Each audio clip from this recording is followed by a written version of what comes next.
the mic a little bit. Is that going to be a pain to... Nope, I'm going to put it through the filter and then it'll be what it is. Yeah. They can hear us now, by the way. Hello, everyone. You can only see BOTTICUS right now, but I think that's the important part. But we're all here. I'm redoing Discord windows, but they can hear us. They can see bot. They can. That's the important part. Me. He's the only host. That's the only thing that's important. He's the only person that even goes here. They know what we look like. It's fine. They need proof of life for bot. The rest of us, you know. All right. This goes here. We're totally gonna Brady Bunch this thing. Which one of us is jammed? Steve. That is a good question. There I am. Hi. Hi, it's me, Steve. It's like a really long intro to, what is it, the Brady Bunch? That's what I'm saying. Slowly reveal people one at a time. Yeah. Yep. That's how Maureen and I have been announcing ourselves coming into a room to not startle the other lately. So. You say Marsha? No, like, hi, it's me, Steve. Hi, it's me, Maureen. Like, you know, as though we don't know who we are. But it's better than, you know, walking in and then scaring the crap out of each other. I don't think my house has enough rooms that would be important. Well, we both tend to get hyper focused on things. Okay. Like this is a neurodivergent household, right? Like right, so like we both get hyper focused, and then when you're in that state, it is very easy to scare the living shit out of you. I will say sometimes advice. when Rachel comes to get me, like in the middle of the night, because she goes to bed earlier, but then she'll wake up at some point to use the bathroom, and she'll go get me from my office. If I'm like zoned in, it's exactly as you say. It's just like, oh my god. Yeah. No, my oldest daughter has taken to stomping on her way into the office because like you can see where the door is. Like my back is to the door, and she has on several times come in, and I like hit the ceiling. So now she like stomps so that I can hear her. I can feel her coming. Oh man! And all right, got 4 people. That seems important. Hooray! I thought that I messed something up in the scene. It is a physical fly. A physical fly? It's on top of the. Oh, so you actually have bugs on your scene, is what you're saying? Do you have a swatter or a hat? I think it'll be better if in the episode every once in a while we just see him go.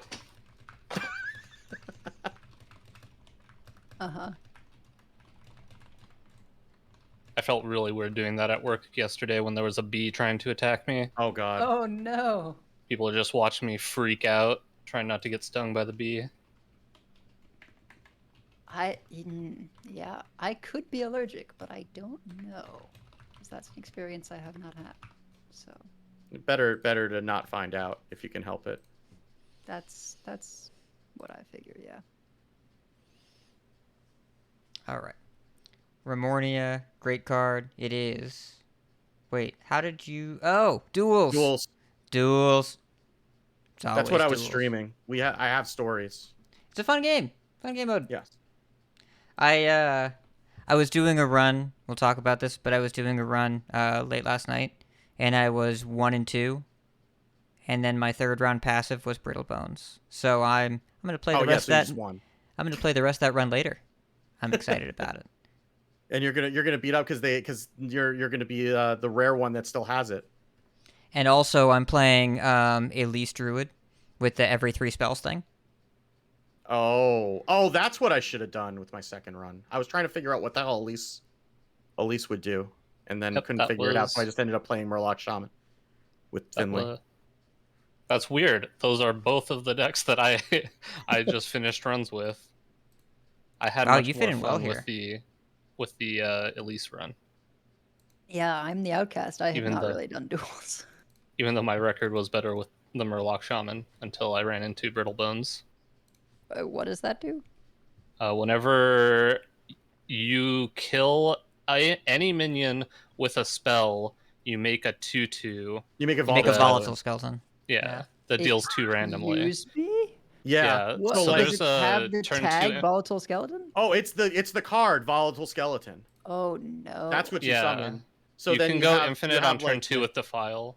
Yeah, Defile is like just GG, because it keeps summoning them in between every tick. So as long as you have like a 1 health minion, and then 1 and 2, right? Yeah, 1 and then anything. Well, because the first one will summon. Yeah, you need 2 1s, right? A 1 and a 2. Because it has to repeat after the second one. Yeah. Or has to be a 1 and a 2, and then Defile wins the game. Yeah. Or the 1/1 that death rattles into another Well, one. it doesn't necessarily win the game if it's later, because the repetitions only go on for, I don't remember what the cap is, but it goes until cap. And then I saw a clip of it earlier where somebody was put to 3 health from 40 on turn 2.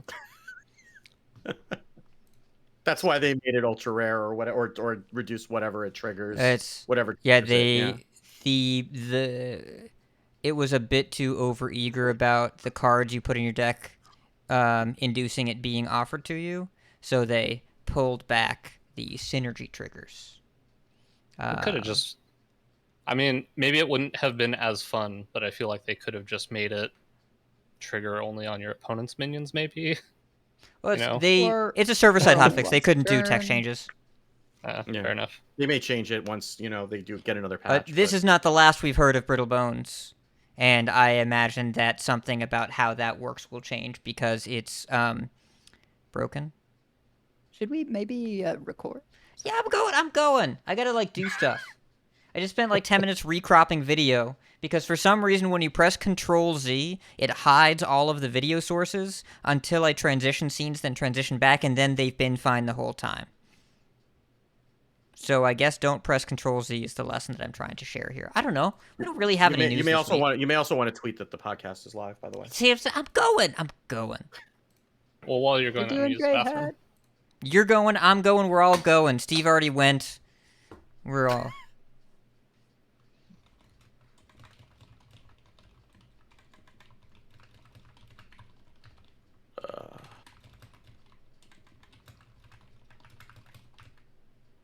I'm debating if I should buy Xenoblade Chronicles 3 or not. I do have a question. Do you still have a day job? Yeah, for the time being. Probably don't. Wait, what is this? Xenoblade what? Xenoblade Chronicles 3. It's the new I never JRPG. played any of that series. If you can find Xenoblade Chronicles 2 inexpensively, I think it would be up your alley. It's quite anime, not like super anime, but it's anime adjacent. The second one is a little hornier than it needed to be.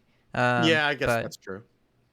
But yeah, this one seems a little bit dialed back in terms. I mean, the first one was it was a little bit subtler about the horniness, but it definitely had one of the costumes that you have unlocked immediately is the string bikini, which is great.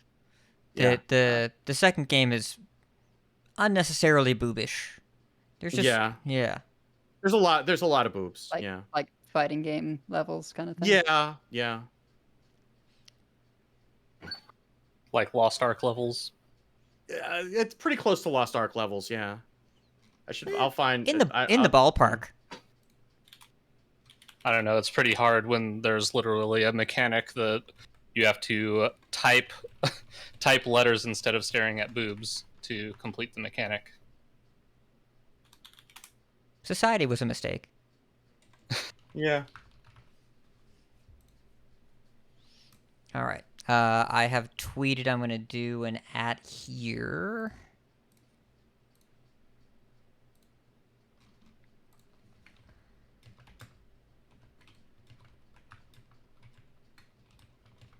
I'm trying to find something that's not a fan art, because the fan arts go even further, as one would expect. Yes, this can wait till after the show, I think. Yeah.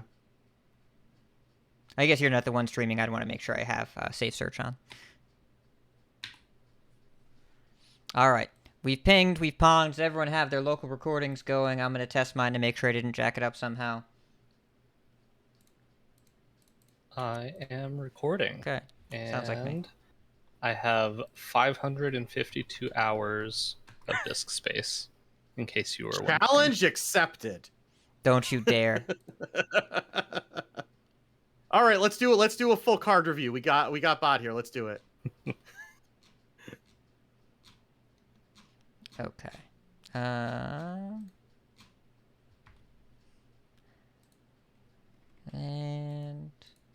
I think we're good. I think I'm ready.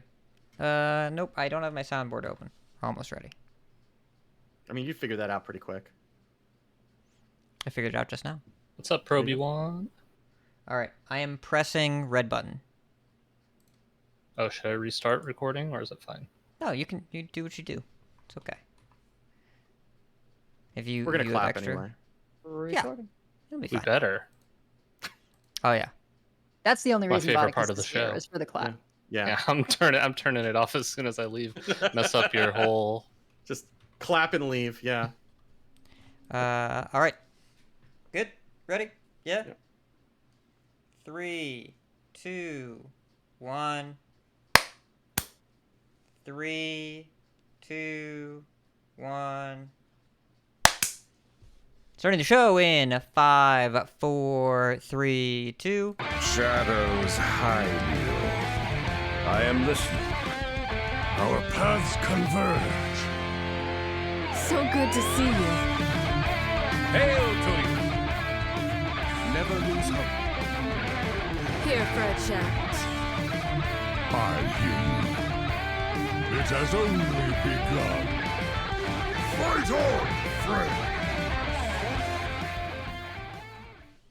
Hello and welcome to episode 354 of Coin Concede, a Hearthstone podcast dedicated to making the competitive side of the game more accessible to you. It is Friday, July 29th in the evening from Gadgetzan, New York. It's me, Ridiculous Hat. From Karazhan, California, we've got Botticus. I'm here. He's here. The legends are true. From Nomergon, Ohio, we have Edelweiss. Hello. And from Northern Massachusetts, it's Wicked Good. Hi. Hi, it's you, Steve. So, listener, we've got you. Thank you so much for being here. Really appreciate you tuning in, especially in the Nathria Limbo period, which is just a new thing that we're doing. But we get to hang out, vibe out with our friends here. Extra special thanks to Jinx for being our newest patron. Jinx, thank you so much for your support.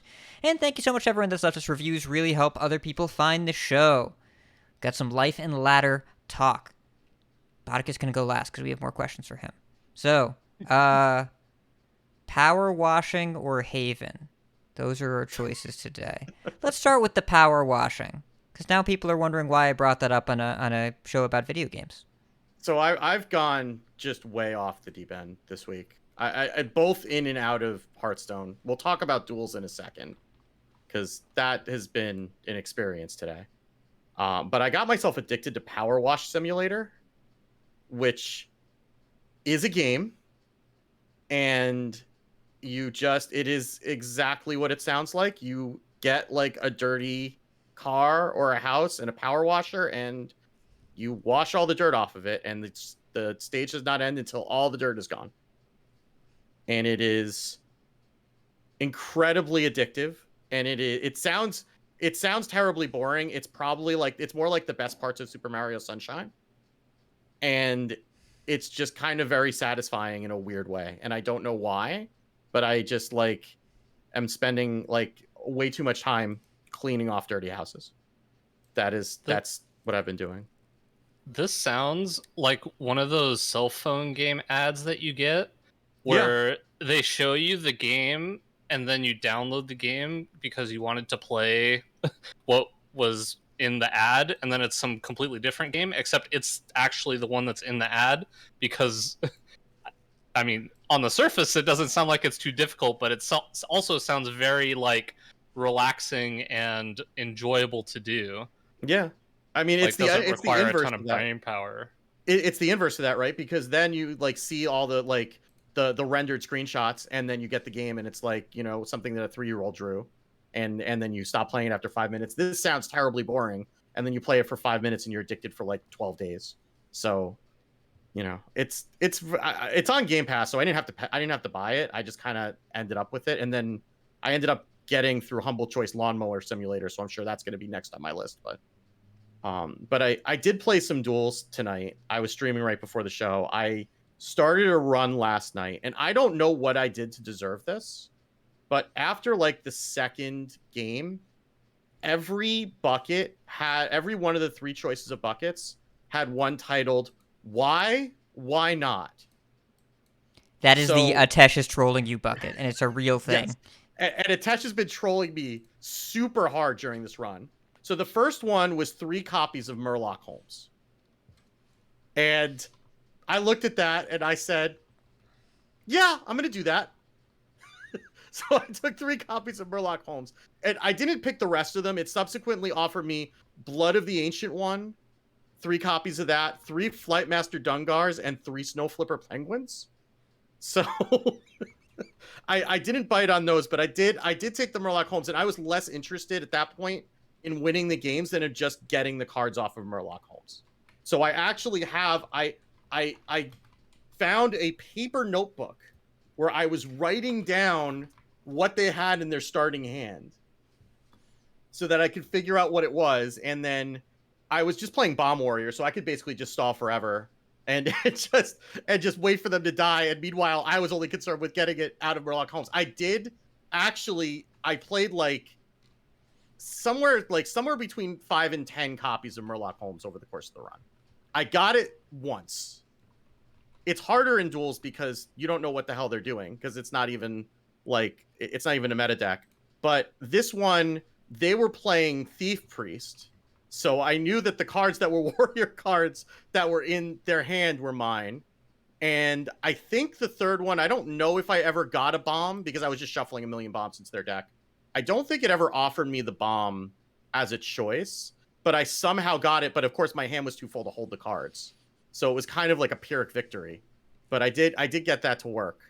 And I mean, I won 6 games with that deck in that run, but I didn't even care about the record. I only cared about winning so I could play more Murloc Holmeses. That was the only thing that I really cared about. Oh, I also had, they renamed the old Murloc Holmes treasure to Detective Murloc Holmes. The one that it's a 3/4, when your opponent draws a card, you get a copy in your hand. So that got renamed. So I also drafted one of those because I mean, I'm just going all in. I'm just like a Murloc Holmes deck now. And it was delightful. And it was some of the most fun I've had in Duels probably ever, even though I was just getting hard trolled by Atesh the whole time, but I enjoyed every minute of it. So if you get offered that bucket, I highly recommend you just take it and just give in to the insanity. Murloc Holmes Tribal. Yes. And I do like how the older version was more of a focus on his job, but the newer version really fleshed him out as a character. It's who is Murloc Holmes. It's kind of like his evolution as a person, or a Murloc, I guess. Are Murlocs? Murlocs can be people. We did have a debate in my stream tonight about whether Murlocs have a written language, and I don't think we didn't get any sort of resolution on that because nobody's ever seen a Murloc write, and I don't think Finley counts because I'm sure Finley writes very elaborate handwritten letters, but that doesn't count because he's his own thing. But yeah, so if someone knows Warcraft lore and wants to tell me if Murlocs have a written language, then we can settle that. But yeah, it's been a weird week. Fair enough. At Celestalon, do Murlocs have a written language? Send tweet. We'll find out in about 45 seconds. So that sounds like a very existential Duels experience. I'm glad you had Yes. that. Edelweiss, Haven. Tell us about Haven. What is Haven? Yes, so Haven was this game that was on Steam sale over the weekend. I picked it up for $5, and I am into romance stories, and this is an exploration game, very sci-fi kind of plot where you're this couple that's on the run from a sci-fi type government that has a matchmaker, and they fell in love and didn't want to be with their assigned matches, so they flee to this planet. You explore the planet, you gather resources, make stuff, there's cooking, there's lots of dialogue. There's lots of flirting between the characters, and innuendos, etc. Like it's a very enjoyable romance game, and there's two separate endings that I think you could clearly say one is a bad end, one's a good end, but I think even the bad end is sort of ambiguous when you look at sort of the hard facts. It's like, well, they seem happy, but it's kind of judge for yourself sort of thing. Pretty short game all told. I think probably you could, if you didn't like do all the collecting and stuff, get it done in about 20 hours. Small French studio called The Game Baker, I think. And I had a great time with it. It was gorgeous. And the big draw for me was they had an update. So upon release, this game was just a male-female couple, right? But they made an update where you could choose to do that main couple, or they redid art and redid some of the voice acting so that you could have either two women or two men for the couple that you play as, which I just thought was super cool.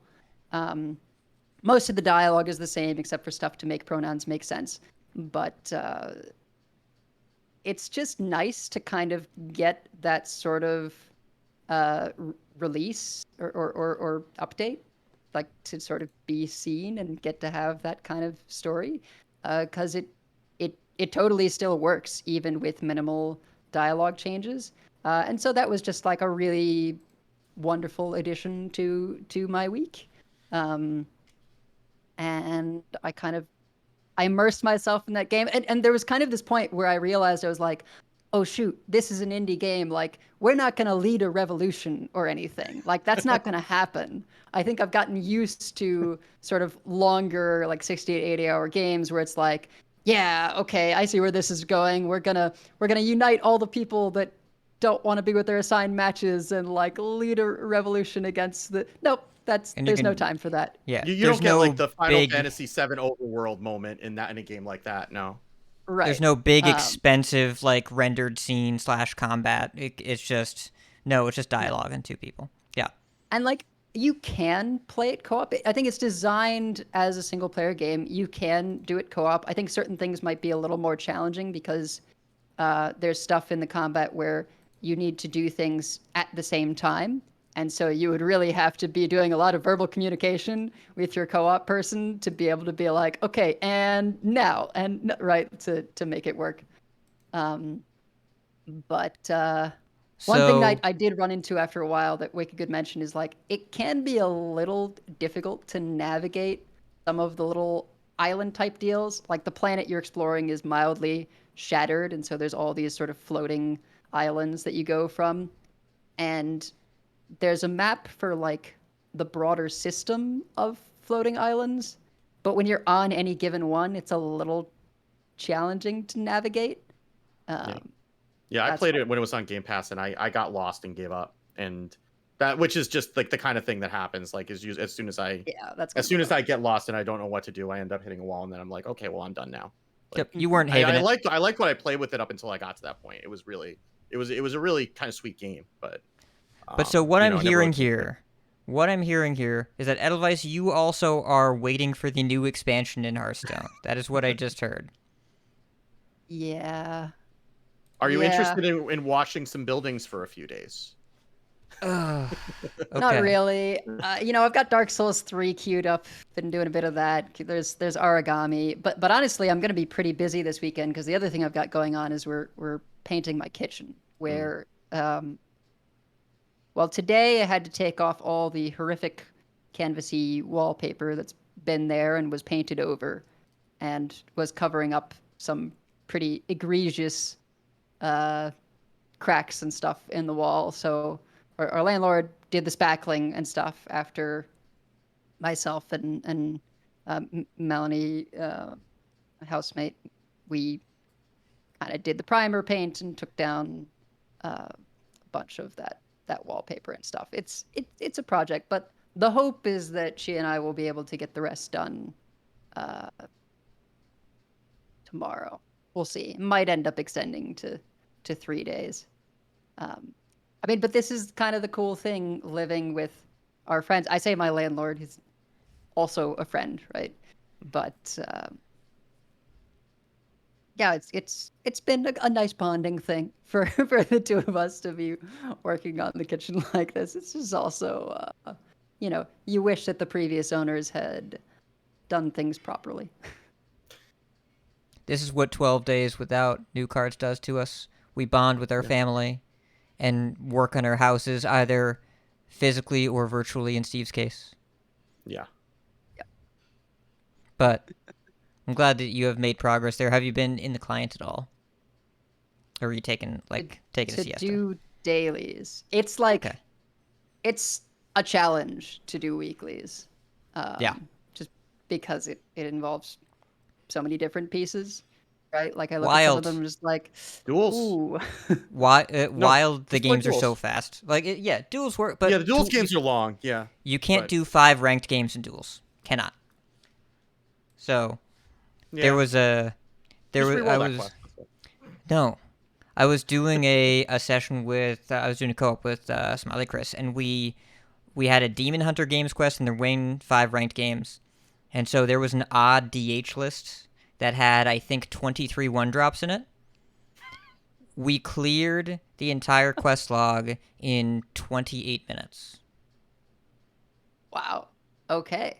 Ringing endorsement. That sounds I like have, the like- hattiest deck ever. I have It 50 is- battle cries though.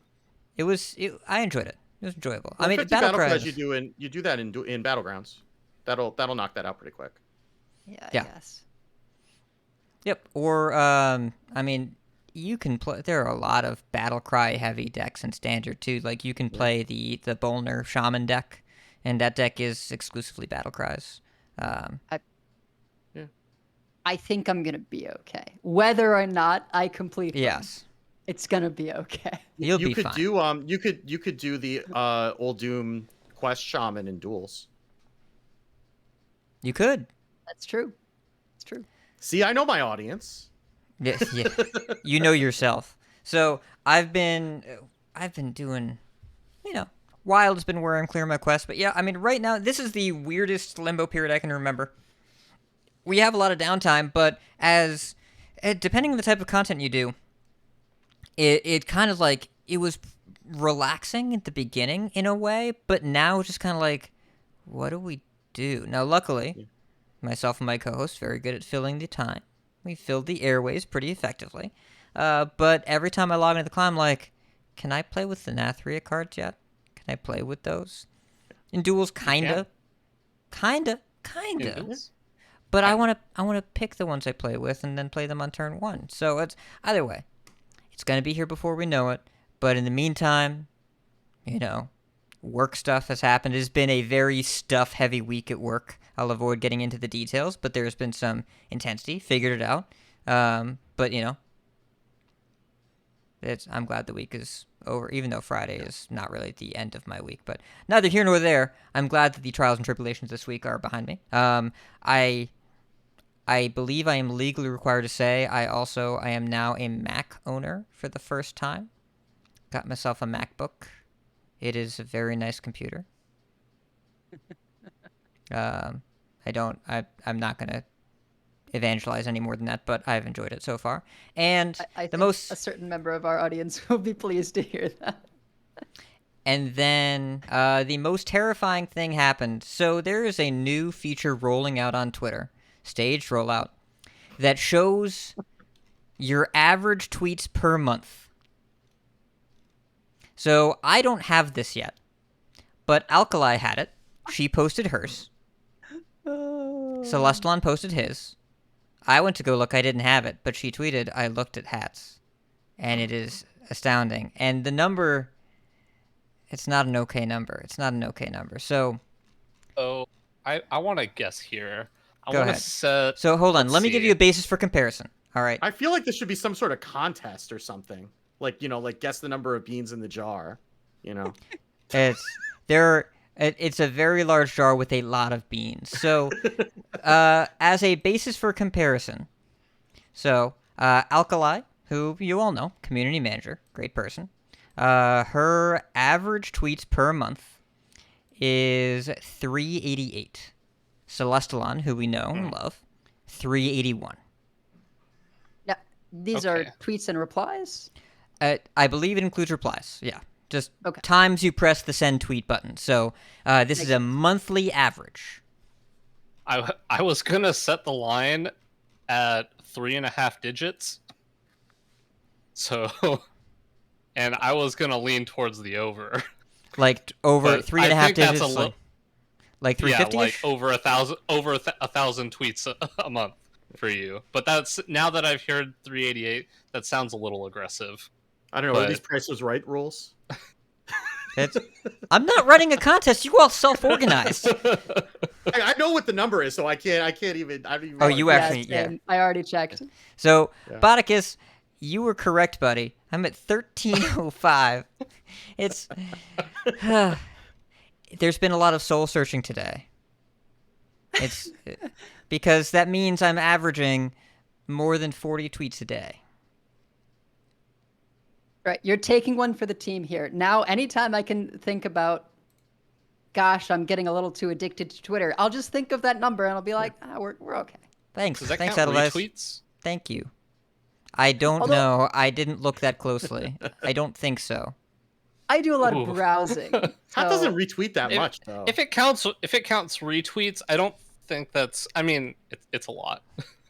But If it counts retweets and it's making Yeah. that much of a difference, you need to be retweeting. I should point out, I'm not going to say I've made peace with this. Don't try and console me. I understand this is warped at best. I'm clearly aware. I also too would like Nathria cards to come out, and I express that myself in different ways than you two. I don't fix up my house. I type short messages and send them out into the universe. But this is Twitter is broadly your content engine, so it It makes is. sense that would be the number. I don't know. I don't think it's really a bad thing. It's just you. I mean, do we know what Ben Heatstone's number is? no, I don't. That's the one I'm most curious about because he's the only other person I could think of that would Yeah. be in that ballpark. Maybe Ahiron. Yeah. Maybe Ahiron. Ahira, yeah. I mean, I Everyone guess- is mostly yeah. retweets. Well, or a post of his, Beer Brick, which is, because I think it just automatically posts whenever he posts anything to Beer Brick. I don't think it's I mean, automated. look, It's that man's a at the end machine. of the day, everybody knows Hat has a lot to say, and sometimes he doesn't talk fast enough, so he has to talk while he's also typing out messages, so he can get out almost twice as many words. Got to get By the those way- live updates during the show from Twitter. Speaking of which, Celestalon says he does not think that Murlocs have a written language. Their spoken language is called Nurglish. But he has to check with the lore folks to see if it's also written. Ooh. Nurglish. I've learned something today. I This was- vaguely was aware of that.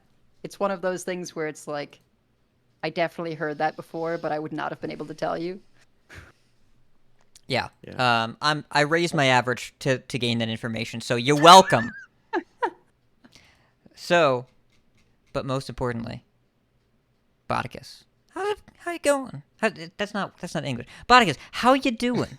How's it going? I combined those into how you going. I That's mean, maybe what I that's in did. Nurglish. It is. I have Merglish right here. That's Nurglish. Shout out to Daniel Stormray Sheldon of the Squelch and Blizzlet podcasts. Great podcast. Two great things are podcasts. going quite well. So now that I've guessed whether you've had, around 1,300-ish tweets a month, I want you to guess if I have played more hours of Lost Ark than you have tweeted tweets average in a month. And I started playing, just to keep this in mind, I started playing the game. The game came out in February. I started about 2 or 3 weeks late, so I started in March. You wouldn't ask this if it wasn't close. So It it's gotta is be. very close. I'm gonna say that I'm slightly over, and this reflects poorly on both of us, no matter what the answer is. You're slightly under, because I'm at over 1,400 hours. Dang! Did you in a find the arc game- yet? No. Neither has Korea. Yeah, Hmm. so I started playing this game, Lost Ark. I enjoy it a lot. I won't ramble on about it because this is a Hearthstone podcast, but Did you it's listen to really my other host answer the question? okay. I mean, we've I did been, a good 10 minutes on.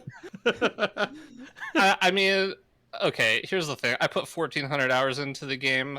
I don't know how many of our listeners have, that many hours. Not saying you have to put that many hours. I just, I really like the way that they go about doing the game, and it's giving me something to play with friends. And to say the game respects my time would be a little aggressive, but it definitely does more so than other games that I play, other MMOs, and I Rewards your appreciate time, that. if not respects it. Yeah, every day I log in and I feel like when I finish playing, I've progressed my account. And that's a really good feeling because there's tons of stuff to do, and most of the stuff, if you don't do it, you get like a bonus the next time you do it. It's they don't base it like you get bonus the next time, so it's not it's efficient to do it every day, but it's only slightly less efficient to skip a day if you don't feel like doing it. So It's less and it has punishing than, just like, some I of remember when we were doing WoW and you had to log and do your WoW chores most days. Like, you just had to clear your world quest or you were leaving money on the table. And this sounds like they're trying it's to this, I mitigate mean, that. and like Lost Ark chores are not much better. I put, you know the friends that I have, some of them it just wasn't for them, and some of the chores are mindless, but I don't mind those because I just get to do what I'd be doing, which is turn on a Twitch stream or a YouTube video and kind of mindlessly do my stuff, knowing that I'm making my account better. And also just like the gameplay, I think, is better than almost anything else I've played, and the end game raid content is, I think, just universally known as some of the best you can possibly have in a game. So I've been enjoying it a lot, and I would say that if you don't have a lot of time, you might not enjoy it as much as I do, but I think there's plenty to do in a game like that for other people. In terms of Hearthstone, though, it sounds like, based on everyone else's answers, that I might have played the most Hearthstone out of the four of us in the last couple weeks, because I don't know, I've been trying to check out the show. When I'm doing my Lost Ark chores, I like to watch the show and chat a little bit. I'm sure you've heard snippets on the show where I'm kind of trying to add in my usual BOTTICUS snarkiness to some questions, and yeah, just been kind of playing a little bit. So I took enough time off of Hearthstone where I dropped to 9x stars, and a couple days ago I hit legend, first time in a Yay. while, which was nice. I was playing a few things on the way up. I pressed the wrong played a button bit again. of I did this last time too. There it is. You know what? Yeah, I'm just so going to I take the other was- one off the soundboard right now. I don't want to deal with this anymore. I was trying out a few different decks. I really enjoyed Thief Rogue with jackpots in it. It's very much a botstone deck. Steve, you can go if you want. No, it's okay. It's okay. I still love Bot, even if I don't love his choices. Well, you're not gonna like the deck I hit legend with, probably. Oh, no. So, Was it alignment druid? Because that's my Skeletor right now. So. I think, in my opinion, this deck is worse, and we'll get into it. I was playing Dragon. What is it? Dragon Druid. Prestor Druid. Prestor Druid. Yeah. I kept running into this deck and losing to it a lot and being frustrated, and then so I started playing it and won something like 12 or 13 games in a row. And then I got up to my win-in into legend, and I lost 5 win-ins or something, and was getting a bit frustrated. So the winning was really nice. I liked winning. I felt like I was winning a lot with the deck. But what I didn't like is it Was it the Prestor losing? Druid to Was me. it the losing that you didn't like? Yeah, of course. Well, like losing's whatever, but I didn't feel. Should we make this rewarded for explanations? We'll make this explanations. I like the winning. I didn't Sure. like the losing. But yeah, it's the amount of player agency that contributed to the outcome of the game feels pretty low with Prestor Druid.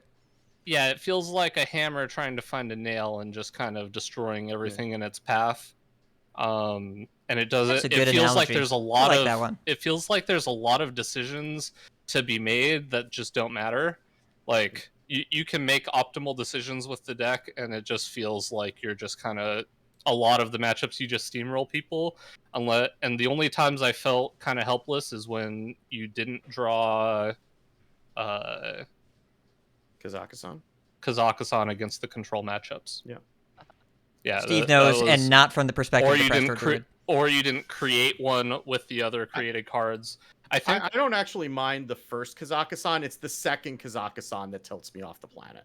I can see that. It's, I don't know. The deck was super interesting to learn, but it just didn't. A lot of the other decks, it feels like the decisions you make really matter towards winning the game. And with Prestor Druid, it was just like, I don't know. It just felt like the decisions didn't really matter. And I think a lot of the games I won was because, or I lost was because I was on cell phone and there were too many actions to take in a turn, and I would just literally run out of time in a few of my wins. So there was that. I played actually quite a few Prestor decks. I think Prestor is a super interesting card, and it's, I don't know, on the surface it feels like it's a lot more than just trading 10 extra cards in your deck for 40 life. Because like in the I played a bit of Prestor Quest Hunter, and it really feels like Renethal Quest Hunter, you mean? Oh, Renethal, sorry. Yeah. Renethal. Prestor sorry, Quest Hunter sounds kind of goofy. I've been playing a lot of Renethal decks. I thought we were getting a really interesting story. I just correlate the two. I was like, gosh, Bot's been over here playing like Murloc Prestor Warlock. Is that what we're about to hear? Not quite. But I remember when I saw Dunbalder Bunker, and thinking that card was super, super strong, and then it not really finding a place just because when you only have a 30 card deck, you just don't really have the space for all the cards. But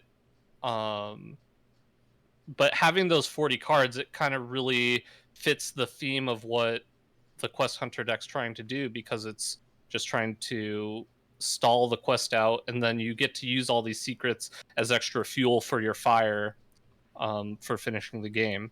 And then obviously Renethal Quest Priest played a bit of that, and then I found Steve's list, and I just kept losing to Druid decks. So that is the experience of playing Quest Priest on ladder. Stopped doing that. But yeah, it's a very interesting addition, and I'm kind of interested because I'm sure Hat most likely knows how much of an impact that actually has on most decks that it's added to. If it's a net negative to the majority of decks, which I assume that it probably is.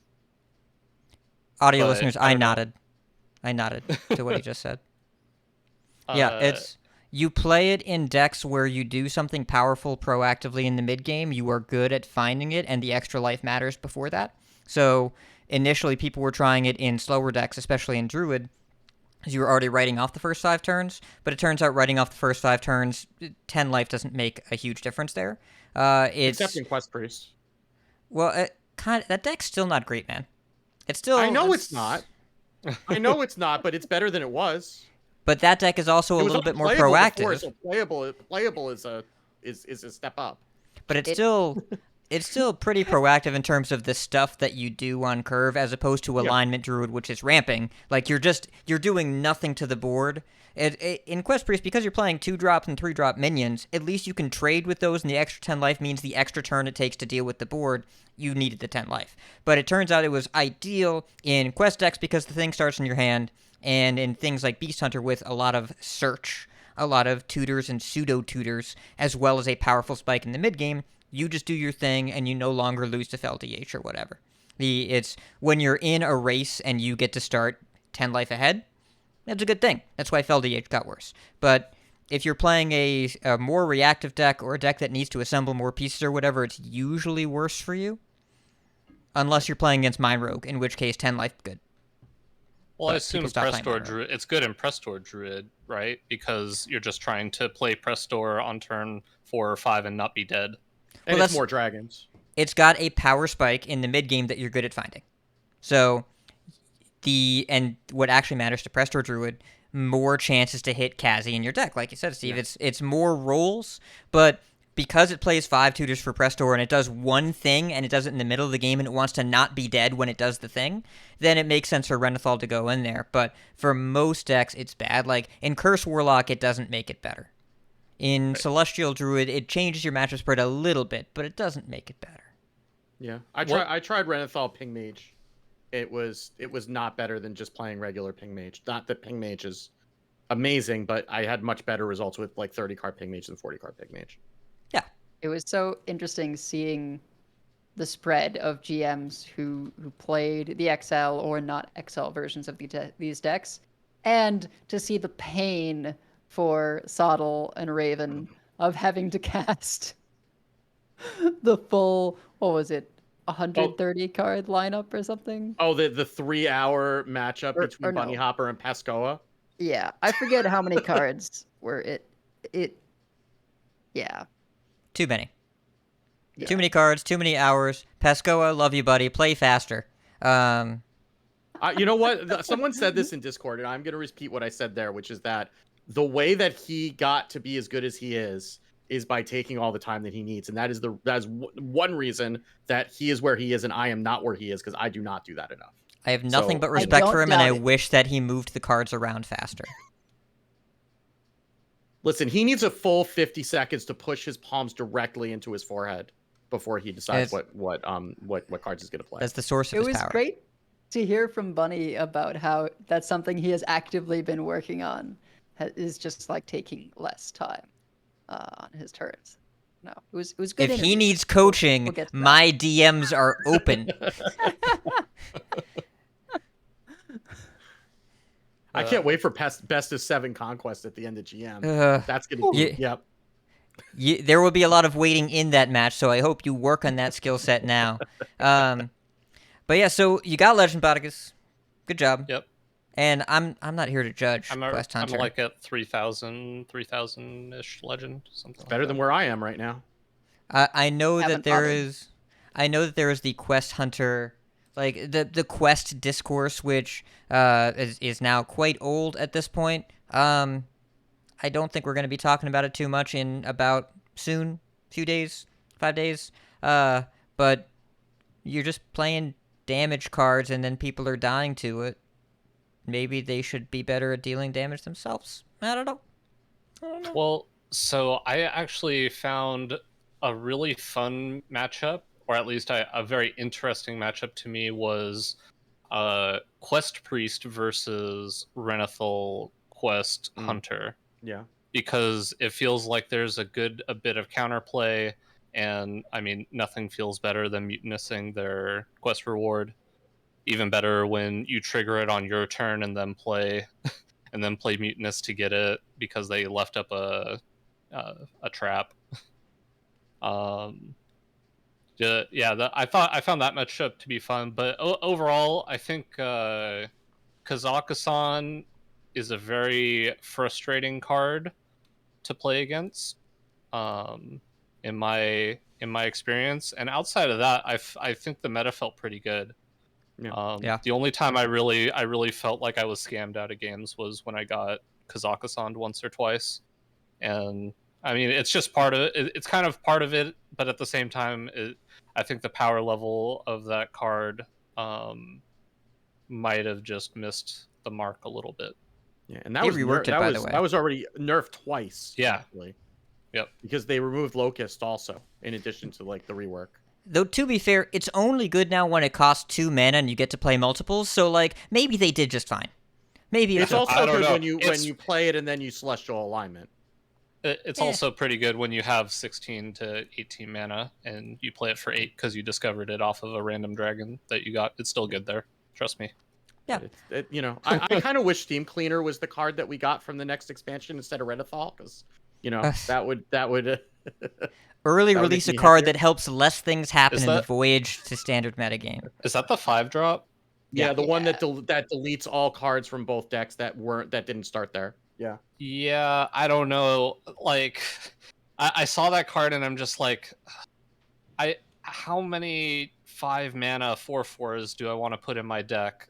Like, Yeah. how often am I including this 5 mana 4/4 neutral card in my deck to beat Yeah. Kazakhstan? You're not, and realistically, they're going to have drawn half the cards by the time you even get to play the card anyway, so it doesn't matter. But Yeah, I mean, I think it's a cool hate card to begin with, but I also just how many decks fit in random 5 mana cards to counter other stuff when you could just die to Fell DH or Mech Paladin or even Mech Mage in very rare cases. I mean, you see those every once in a while, and it's just going to be kind of an embarrassing card to have in your hand. You're So- gonna see more. By the way, it's a 5/5, not a 4/4. And also, I still agree yeah. with your analysis. The cards, this ain't it. Unless it's not the answer we're looking for, I don't think. I mean, I But can some play it in Quest people- Priest, so Some people are like Steve, Yeah. and they just want a reactive thing that isn't lethal damage. And if so, Steam Cleaner is there for them. Maybe, hopefully, on time when you need it, and hopefully they don't draw a bunch of cards that turn. But Look, when I've tilted down to the rank 5 floor at the beginning of the month, and I just want to make the world burn, then that's what I'm going to put in my deck. That's all I want. I don't expect it to be good. I just want to be there so that I can make some poor Druid player as miserable as I am at that point. That's all. you're gonna play I so think many there's muck plumbers. also- Oh yeah. I think there's also something to be said for just like having a tech card like that around, such that if the ladder gets flooded with a strategy that involves, say, Kazakhstan, and people mass respond by putting this into their deck, it will disincentivize people from playing Kazakhstan because they will get tired of, even if it's not a bunch, even if it shouldn't be the response, right? If they get hit with that over and over, people are going to play less Kazakhstan. And it'll do its part in terms of those decks being toned down somewhat. Even if, according to the stats, like, you shouldn't put it in the deck and you should just play more aggressive things, whatever. So I think it being around could save us, could spare us from having too much Kazakhstan again. Or too much Press Store, because it just deletes the entire or deck. Press for Store. Press Store. Yeah. I mean, this is kind of what this happened twice last year, right? In Stormwind, this happened with Cult Neophytes, a year-old card, but it was everywhere and taught us pretty clearly what needed to happen. And it was even more pronounced in Alterac, because this happened with a card that was released with the expansion, which was a safety valve that started open. It was called Iron Deep Trog, because they were worried about too many spell-heavy decks. So you know how to punish spell-heavy decks is fill your opponent's board with a bunch of divine shielded giant minions whenever you try and do the thing your deck does. Then they nerfed all the things that Trog was good against, and also Trog. They gave it the full Botticus suggested nerf, I'll point out. No. It was the Botticus. I thought Trog this was got- going to be another Snowfall Guardian rant, so I'm pleasantly surprised that's the direction we took this in. Trog I've been buffed, chilling by on the that. way. You might be Buffed. wondering, Botticus, how did Trog get buffed? I am wondering, Well, Botticus, how did Trog get if- buffed? What is Oh, the it's- 2-mana priest legendary? What's he good, I Serena? assume Oh, he is. Serena You would fill Bloodfeather? Serena you would fill Bloodfeather? their board with 0 attack. Yes, but now it would make them 1/2s because it's an original Iron Deep Trog, so my board would not have gotten filled with 0/1s that I couldn't do anything about because I was playing Press Store Druid, so thankfully wasn't hit by the Iron Deep Trog nerf. I think that if they Uh, hadn't changed that card, the meta would look a little different. Yeah. No, Yeah. overall, it was a very good change to that card. Yep. Yeah, it's yes. So let's see, and then so that's all standard stuff. Yeah, I've been really trying to grind XP because I took so much time off that I didn't get to 100, and I want to make sure that I get that last portrait. So I played enough Hearthstone to go from like level 75 to 95 in the last 2 weeks, which is a lot of Hearthstone. And then I played a bit of Duels. Yay! Which I really like Duels. Kind of like standard. There's only one thing that kind of feels a little not great so far, which is what did you call the name of the Volatile skeleton passive thing. volatile skeleton Oh, passive? Brittle Bones. Yeah, that feels a little overtuned. They've already But- tamped that down though, so you should Yeah. see at least. I mean, they haven't changed it, but you'll at least see less of it. So that that's better. And I'll take that any day over playing against Twig of the World Tree over and over again. I'm very glad that is gone, because I do not miss Guff into Twig of the World Tree and into Sphere Sapience like every single game. I miss doing it, but I also understand where you're coming from. And also, like, they nerfed the mushroom, they nerfed mycelium to no longer be, like, it's still an infinite value engine, but it's no longer just, like, instant infinite. It's eventual infinite, as opposed to just overfilling your hand every time you drew it. So I'm grateful for the care that Duel seems to be getting now. It was actually pretty light expansion long in terms of changes they made to the format. They usually balance it a little bit more aggressively, but it seems like they're kind of coming out of the gates now and dealing with it. And, again, most important thing, no unlocks for Duels at all. We'll talk about that extensively, but I just love that you can pick the new hero. You just pick the new hero, and then it has cool new stuff, and then you just do the cool new stuff right now. You don't have to go do homework, do your cool new stuff. It's just here. And also, they bypass any bugs with single-player unlocks, which they had a lot of in the last expansion. So it is the easiest way to never have bugs with tied unlocks again, because there are no more unlocks. So there cannot possibly be bugs. You just have it all. But yeah, it's a fun mode. I imagine that Brittle Bones will get an actual, real, honest-to-goodness nerf when they have a nerf patch, which we know is slated pretty far in advance. And by the way, I am 99% sure it is Tuesday the 16th. Could be that Monday. Could be that Tuesday. The set comes out on the 2nd. There's a Masters Tour on Friday the 12th. And they don't really do patches on Thursdays much anymore. They always like to do patches on Tuesdays. They have hotfix windows. And they're not patching a week after the expansion comes out. And they're not patching unless the there's Thursday an emergency before. or something, yeah. Even emergency patches are minimum 9 days. Unless they do, like, super duper extremely really significant. Like day one Demon emergency. Hunter nerf. And that's server-side disabling, and they scramble to do something. But they don't do patches sooner than 9 to 14 days. Consistently after expansion, it's usually 2 weeks unless it's really, really urgent. And they are not going to patch 12 hours before a Masters Tour deck deadline for a new expansion. If it was for a mini set, they might. But it's not. If it was for a balance patch, they might, but it's not. It's for a new expansion. Launch of this expansion is what we're going to see in that Masters Tour, which means Tuesday the 16th is our date, which is when I expect to see Brittle Bones actually be changed. Also, when I expect to see Greasebot, which was removed server-side, to come back in a worse form.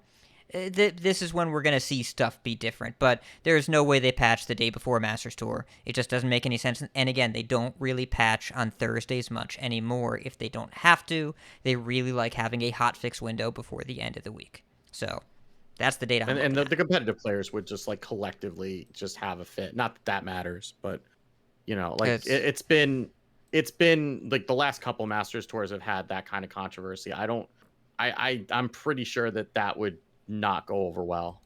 Like, as much as I joke about, of course there's going to be a balance patch right before the Masters Tour, because that's just Hearthstone tradition. Like, I think they know that they can't do that like right before that Masters Tour, especially given like how much is riding on it now, like getting towards the end of when people are going to qualify for Worlds or not. Like, yeah, it's the purpose. Abar has told us the purpose of esports is to advertise the new stuff. The new stuff is the new expansion. It doesn't need to be more fresh than last week. It does not need to be more fresh than that. You need balance patches when what you're showing won't sell anything. which is why they're going to put this right after the expansion. This is new enough.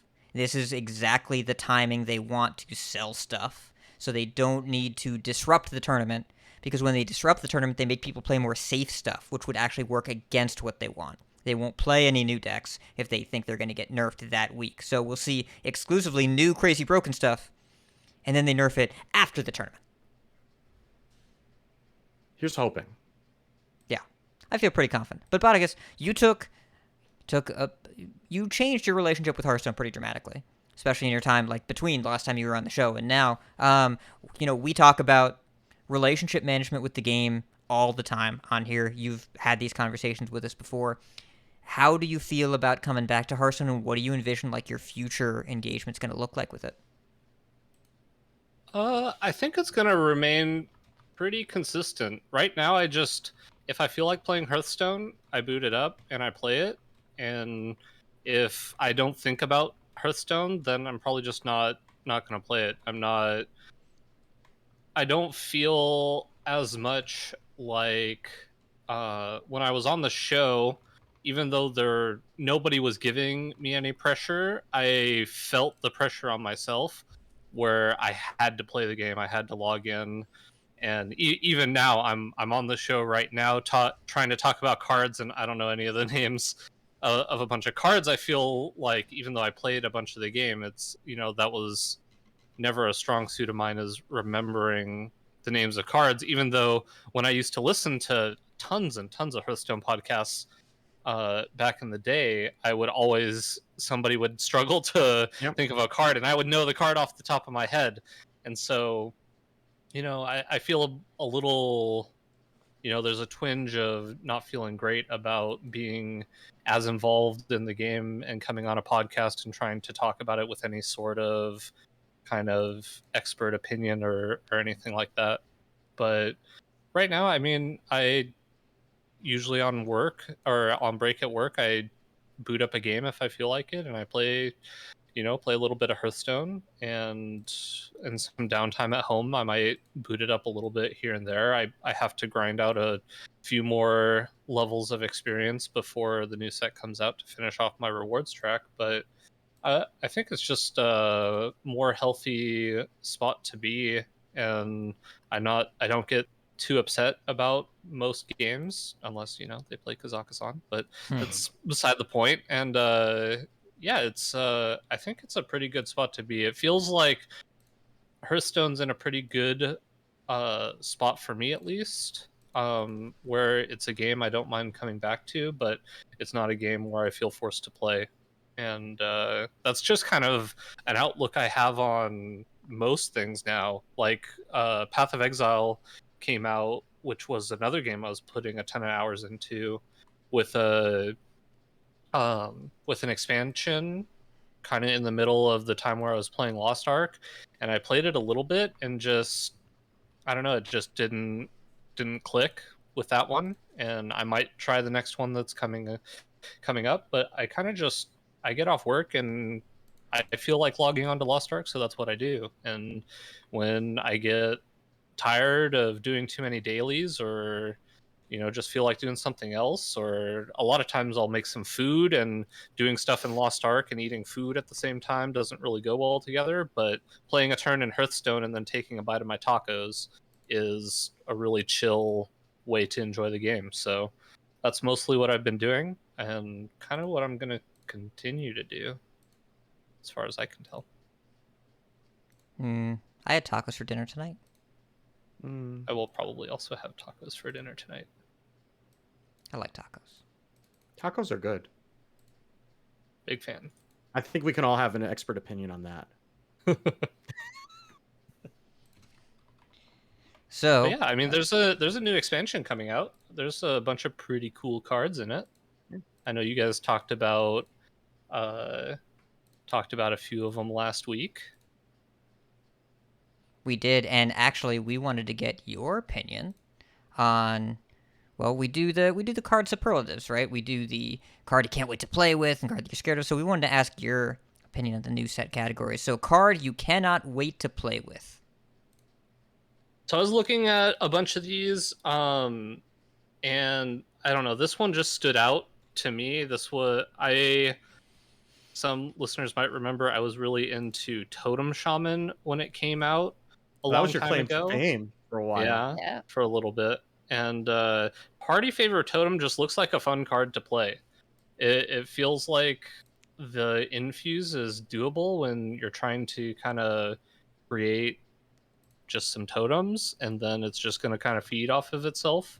I was playing I think I randomly generated a infuse card in Duels, and it was like infuse 4 or something, and was still pretty easy to complete. So I'm guessing this is also going to be relatively easy to get going, and the effect is, I think, strong enough in a go wide deck. So kind of interested to see if there's anything going on with Totem Shaman. Carving Chisel also seems just like a pretty solid card to play with. So I kind of like what's going on with the totem side of Shaman. It looks like it has potential, at least. Yeah, that's. I really hope there's a Bloodlust deck. I really want to Bloodlust people. too. I really, really hope so. Like Is there? Stone Right? Just play Stone Right, and then the I rest of mean, the game, it's well, just why not always both? bloodlusted. Sometimes Yeah, you definitely. don't draw Stone Right, and you have to work harder Yes. for your Vicina. Yeah. What about a card that you are scared of, and why is it a card with charge? Well, I, I don't. Honestly, I didn't see anything that really stood out to me that I was worried about. It's possible that I don't fully grasp a lot of cards, but whenever there's a card with charge on it, I think you have to be a little worried, even though there's kind of a high barrier to entry to get this card, to give this card charge. If there's any version of a warrior deck that is doing damage to the face, this feels like it can end the game. We don't have 0 mana make this a 5/3 with charge, but there's a lot of other options to Well, you have the get a card like location. this going. The location doesn't cost mana after the Yeah, turn you but then play it's it. only a 4/3, Oh yeah. and you also have to Oh. play it before. Oh, but you see, bot. We also have this weapon that buffs boy. damaged minions when you attack. Yeah. Idle's been And- thinking about this a little bit. Yeah, I have. There's also the Armor Smith for hand buffs, which has potential if Oh, Anima you know, Extractor. you're in the I am very mid-game. excited for that card. you can buff Crazed Wretch and just get the opponent out of nowhere. I really hope this wasn't just a theory crafting shot flash in the pan, that because Hat did really well with it, and I've been so proud of my deck building. I'm definitely gonna It's- try day one to just. I will murder point people out- on turn 5. I will point out, I did very well at drawing Rokara by turn 2. Little one. She's good. Yep. But, yeah, Yeah, I mean, one Enrage card Warrior is with going to happen charge, though. quickly. Yeah. One card with charge is not enough to be scared, but this card seems strong enough where if the other cards around it support it well enough, it feels like it could be something viable could be going on here. Yeah. There's... Dying from hand but from charge minions always is a little scary. Yeah, I mean, we spent a good chunk of time last year dying from not minions at all, or from the minions just drawing cards and giving spell damage. I think charge is, like, kind of alright as long as it's not 30 charge damage at once. It's... When it's, like, Korkron, Enraged, Bloodsworn stuff, and you die from 28, that's a little bit different than when a single Crazed Wretch hits you for 8 or whatever. Edelweiss, I know you don't see a mind problem that. here. I know you don't. Alright, cards you want to be good but aren't. Oh, Just I wish not you were sure wrong. about Rogue. I wish you I'm were just not wrong. sure about Rogue Secrets. I looked at them at first. I was like, oh, these, maybe there's something here, but really there's one Rogue card that I see in here that looks enticing, and it has nothing to do with secrets. Is it Serrated Bone Spike?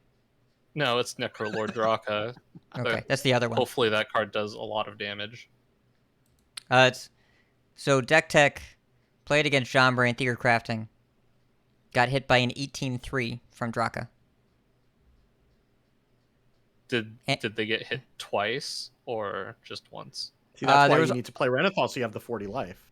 There was also an 1818 stealth generated the same turn. Renathal, not. Yeah. I don't believe the game continued any longer. I mean, honestly, I don't know that Rogue needs many more cards than Necrolord Draga and Serrated Bone Spike.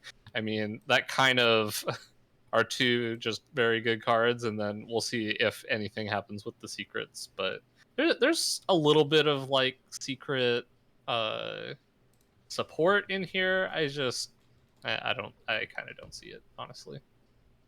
It's rogue secrets are pretty simple for me. Even if they're good, I'm kind of annoyed, and if they're bad, I'm extra annoyed because they take up so much space in the card file. And secrets aren't what I want to. Secrets are patient. I don't want to wait. I want to stab them now. Yeah, I was trying to think of a good way to talk about secrets, and when I was thinking at work about when are secrets good, and it's generally from what I can remember, it's when the secrets throw your opponent off long enough for you to invoke your plan proactively. So like Secret Mage and sometimes you would run a secret or two in an aggressive hunter deck, and your opponent just wouldn't really be able to deal with the secrets and also deal with your minions, and you would just die to stuff. Or also way back when we had Ice Block and in Mage, and the secrets would just prevent you from dying until you killed them with fireballs from hand. So like I don't think think Ice that Block- any of these secrets really do that. Even when like No. secrets were good in Rogue for the period of time, it was because the payoffs were so powerful that it stalled your opponent from doing anything really. And they Stunner were was kind of like broken, hard right? to Like trigger. Stunner was crazy. Hanar would Yeah. never leave the board, but Ugh, secrets. Hanar. I mean, I'm gonna simplify I know even it can't further. hurt me anymore. It can't. No, but I'm gonna simplify even more. Secrets are good when we don't pay for them and we don't have to draw them. Or when they come out in bunches, right? Like launch day Baron's Secret Paladin, right? When they come when out we in, weren't we weren't paying for them when we didn't have to draw them. and they were coming out in rapid succession, so you were constantly like making your opponent guess, and they were guessing wrong. Like, you know, it when they come out one at a time, they're a lot easier to play around. I think another crucial thing for secrets, at least in Rogue, is since Rogue did not start as a secret class, they were added later. They've always had to, as you were saying, take up so much of the card pool with making it something to actually play around, right? You have to introduce at least 3 secrets so that there's things that you can guess of what it is. And then you need a couple cards that actually care about you having secrets. They can get away with having a couple things in neutral to make it more interesting, and I think that's been a good addition. But I think it'll be like maybe a less frustrating experience for you if they at a certain point go, hey, we've made enough Rogue secrets that we can, in the core set, give Rogue a couple of secrets as just part of their core kit, such I have an that alternate plan. they don't have to introduce 3 secrets all at once to be able to have secrets be part of what Rogue is doing for the year. Is Alternate your plan. alternate plan just not giving Rogue secrets ever again? You figured it out. It's because I don't if think they're that's gonna happen realistically. I don't think so, but a man can dream. If they're in the core set, that means they're going to feel compelled to build around them or put some build arounds there. Like, I don't want to play 2 mana, you do something. I want 2 mana, me do something. Let me do the things. I want you to play around the damage that I'm going to use in my hand to kill you after I draw a bunch of cards. I don't need to wait. I don't want to play something and hope something good happens. I want to make my own destiny, and I want to do it in a very stabby way. That's the important thing to me. There's a time and place for waiting, and it's called Priest. Right. Yeah, exactly. Well, you do that. So, assuming that is not the direction that they go, I think there's a marked difference between Hunter, Paladin, and Mage all have some number of secrets in their core, and Rogue does not, even right now. Such that when they want to introduce something secret-y, because it's the clue set, they have to put it all in at once. And I think you could reduce some of that friction from players like you that are like, hey, this isn't exactly the kind of Rogue I want to play, by having a couple slots in core, things that you wouldn't have super cared about anyway, just being secrets, and they don't have to introduce the whole thing at once. They can just do a couple of secret related cards over the course of multiple expansions or mini sets, whatever. And then it doesn't feel like, oh, they revealed a secret. Now I know that half of rogue cards are going to be secret cards, and I'm not interested in those. Or maybe it's just a way that they can just give rogue cards without giving them cards, so it can kind of take a break for a minute. Steven. I'm just saying what we're all thinking, except for you, Hat. I know, it's fine. We call this the Copycat Technique. That's what we call this. Oh, now you're making me sad that Copycat's a card that's in the preset. It'd be good with Harvester of Envy, maybe. It will not. It will not. There's only one good cat, and it's the Cat and Stray, at least in video games right now. Okay, that's true. And Mr. Bigglesworth. Okay, fair. And then also the new skin for him based on the Warcraft, Mr. Jigglesworth, where he's transparent. You see the skeleton. It's a ghost cat. It's a jelly cat. And then I'm gonna stop. All right. So, BOTTICUS, card you think is over or underrated? Okay, so what I want to know, because obviously I'm not as in tune with the thought process of people, but what is the thought on this card, Partner in Crime? Are most people excited about it? Do they not care about it? Very hyped. Okay, because this card seems bonkers, right? It is extremely crazy. Yeah, it's 4 mana for a 4/10, and you've seen the Priest location, right? Yeah. So, Partner in Crime, Priest common, 4 mana 2/5, Battlecry, summon a copy of this minion at the end of your turn. And so if you play this with Cathedral of Atonement, which is the location that gives +2/+1 draw a card, then you make 2 4/6s and draw a card on turn 4, which is a lot. People played with Serenite Chain Gang, right? Like that's a card that we used to play with. And it is. It was pretty good. It was. And this has 2 more, but it does. Yeah. Just baseline. It's 2 bigger in the butt. And Priest cares about butt. Yeah. And you don't have to hand buff it. You can in-play buff it. Now, yeah. Jakerek in chat is correct in saying this is a big Echoing Ooze. He's right, but that's exciting. I mean, Echoing Ooze was pretty... I didn't play a whole lot back then, but that was played quite often in the token strategy Druid decks. And obviously this is Priest. Priest not really known too much for the whole token strategy, but it just feels like if you're trying to get a board state under control and minion combat is something you're interested in, this feels like it can help you with that board control, because your opponent's gonna have to really put a lot of resources into getting rid of these, or hope that if they ignore them, they don't get punished severely for ignoring them. So anything like that, like Serenite Chain Gang, you couldn't really ignore because it had taunt, so you'd have to do stuff to them, so that's a big plus. But an extra 4 stats is so many stats. So I don't know, it feels like this card's going to be quite good. And you're playing that in the Pelagos deck, so that can get pretty big pretty fast. It just feels like you'd play this in Priest. I don't know. It just feels like... I hope this is not a repeat of the Shaman spell that was a pile of stats that I was in the opposite direction on and ended up being way too good, and that I'm really crazy on this pile of stats and it's like not as good. But it really feels like there's a lot going on with this card and how it plays into what Priest is trying to do.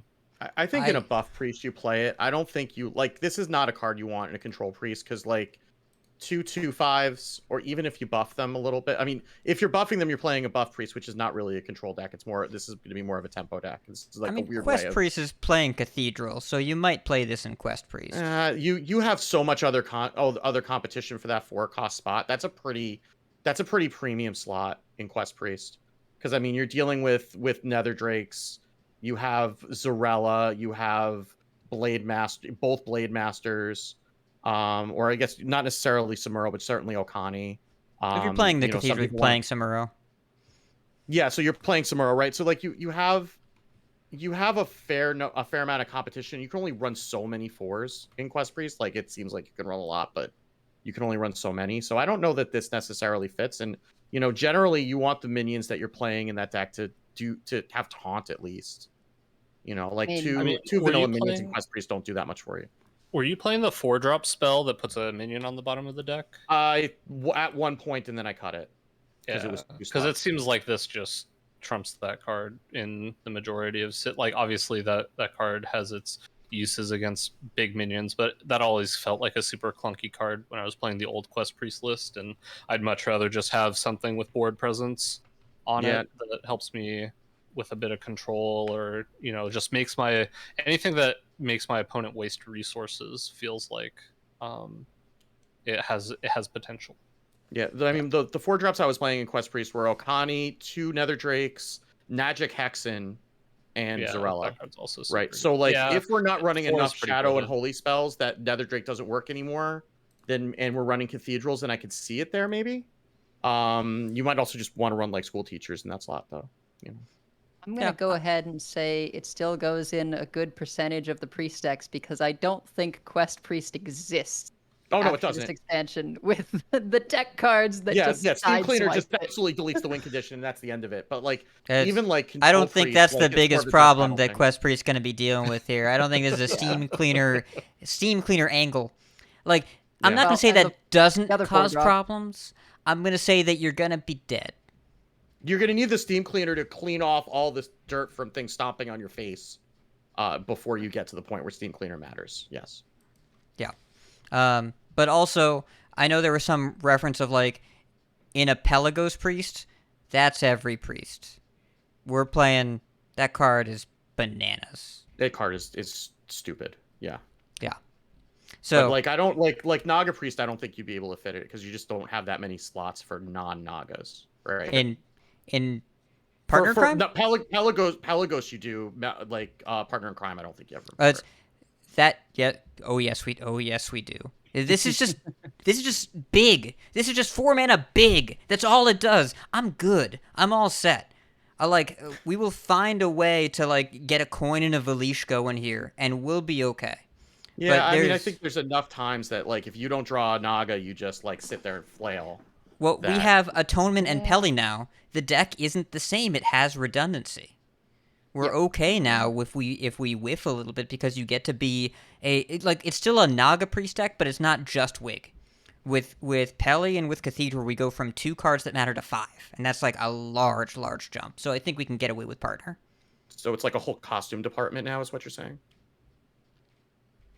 So BOTTICUS, card you don't understand. Real quick, Partner goes really well with Clean the Scene, which seems like a very powerful priest card just because there's not a whole lot of stuff in like minions that we're playing in priest that are going to die to get this infuse off, and having one card that makes 2 minions in priest is probably going to be pretty helpful for making sure we're fully cleaning the scene instead of just killing small stuff.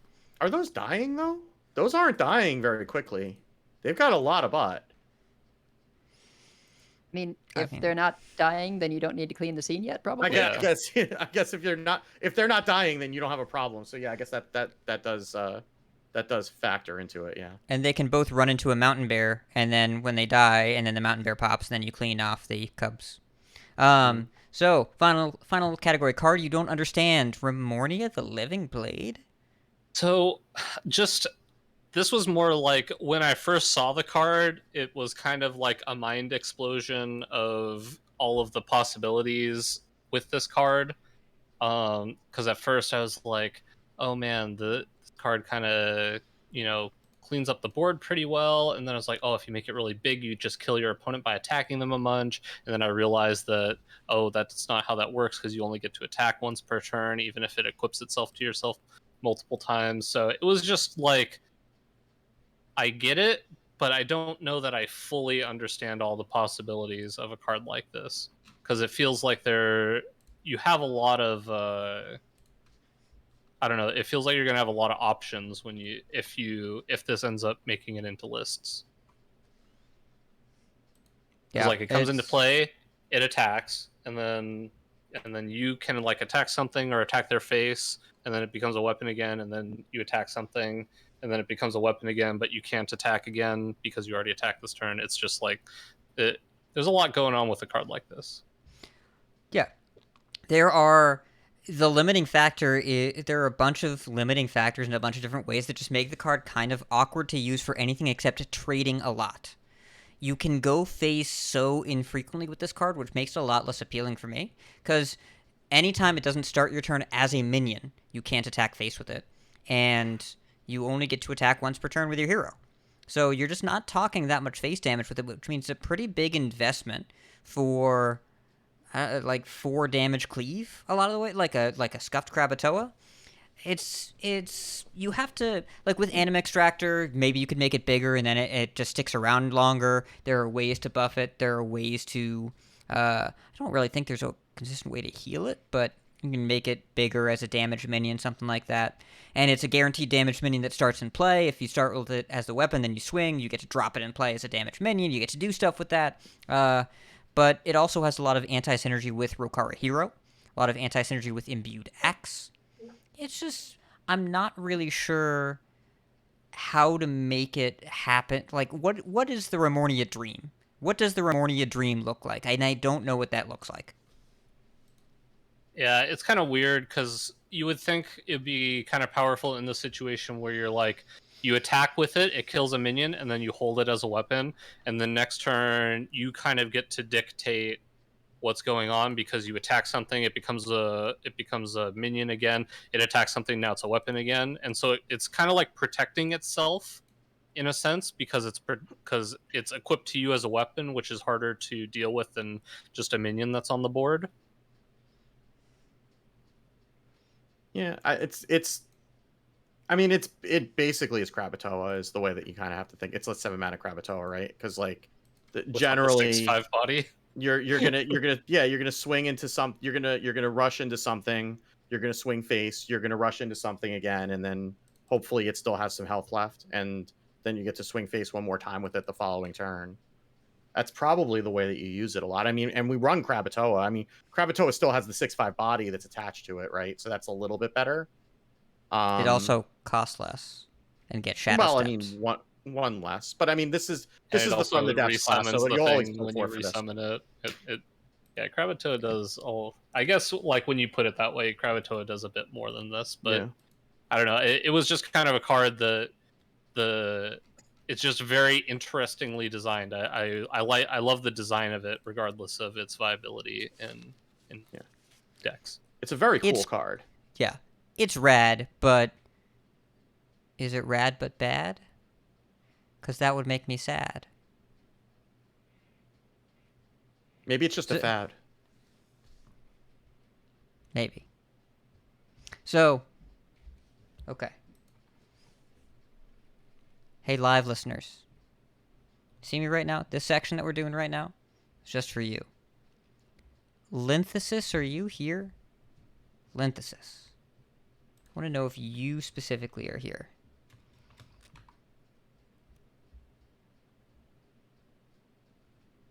Her name didn't light up, so I would say that it didn't because it only highlights active chatters. But Right. she has been in the chat the whole time. Okay. Because Blizzard gave us a giveaway bundle, and during the last section I rolled, and Linthesis, your name came up. So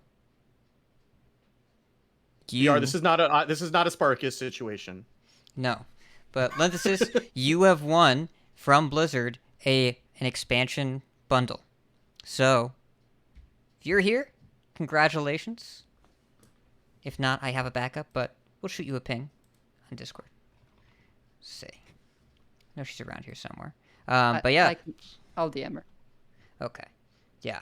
Shoot her a line. I know she's around.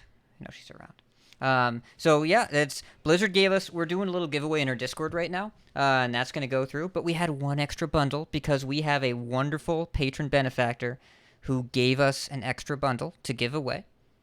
We wanted to pull someone right here, right now, but we didn't tell anyone because loyal chatters, listeners, the people that are here right now, you deserved a chance. There she is, Linthesis. Congratulations, you have won a standard bundle. So we'll get that to you shortly today.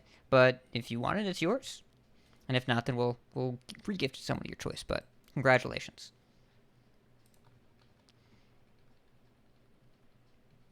Hello to Bayrak. I don't have a boar pun right now. I already made the other one that I made. But yeah, thank you so much, everyone, for being here. Super extra special thanks to Blizzard for giving us a bunch of codes. Extra special thanks to our mysterious patron benefactor for giving back to the community. And now, you may have noticed, as we're an hour and 20 minutes in, there's no Dexplanations this week because we're just waiting for Nathria. But we are going to talk about news. So let's go. Gadgets and Gazette always gets the scoop.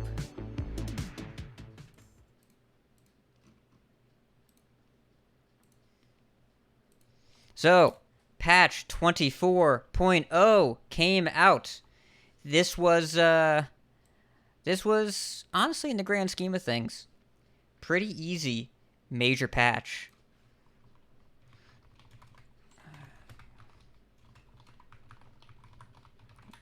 We haven't had any big known issues that we've had to worry about, except for some that came from a recent hotfix. But they hotfixed the hotfixed, so it's okay. It's fixed. But we did get some new BG stuff. We got new emotes that you can cycle in. You can now choose per slot. Base emotes are available to everybody, but now they have perk emotes, including Watfin drinking tea and 5 other ones that I don't care about. But you can have Watfin drinking tea whenever you want if you have perks.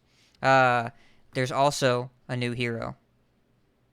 They put Togwaggle in the game, which means we are this much closer to him being a rogue hero on the constructed side. But I'll take this for now. His hero power, 9 gold. Steal the entire tavern and put it in your hand, and it goes down by 1 gold each turn you don't use it, and then resets when you press the button. So, it starts at 9. So, by the way, for those of you keeping track at home, first turn, buy a minion. Second turn, 4 gold, level. Third turn, sell that minion, level. Fourth turn, press the button. Steal the tavern. 3 on 3, then steal the entire tavern. It's good. BOTTICUS's eyes went wide. I wish I had I was known trying to that think about that. before I played a game with him. I just didn't think about it, and I did not do very well because I didn't think about it at all. Yeah, he's very good. He is in the top 20% range. In the current patch, he is currently the 4th best hero in the game. And he just came out, and he has a very high percentage of first places. So, probably take him. And also, What you're saying is this is going to be a 10 pretty soon. It's going to go from 9 to 10 pretty soon. Probably. And also, remember, the base cost here is 9 gold to buy the entire tavern, which is normally 3 minions, and this level 6 tavern has 6 minions. So when you get far enough in the game, you just need hand space, because you buy the whole tavern every turn and have 1 gold left over. And then you sell the bad minions, which lets you roll into a new thing and buy good stuff. Yeah. Yep. Just Seems good. press the button, buy the tavern. Yeah. That sounds like fun to play with. It is, but it's... Okay, the hand management thing. Don't try and do Quilboar Naga Togwaggle. I tried. It was very stressful. It's just not possible to do everything. You just can't do everything. So... But it is fun. And I did a co-op session earlier this week. Actually, also with Smiler Chris. Where we played 1 BG at the end of the session. And mechs were still in, Greasebot was still in, and we Togwaggled and we power leveled and we tripled into Greasebot and we got a bunch of Greasebots and we won the lobby. Really fun! Strongly recommended. 9 out of 9, would steal again. So, he's in there.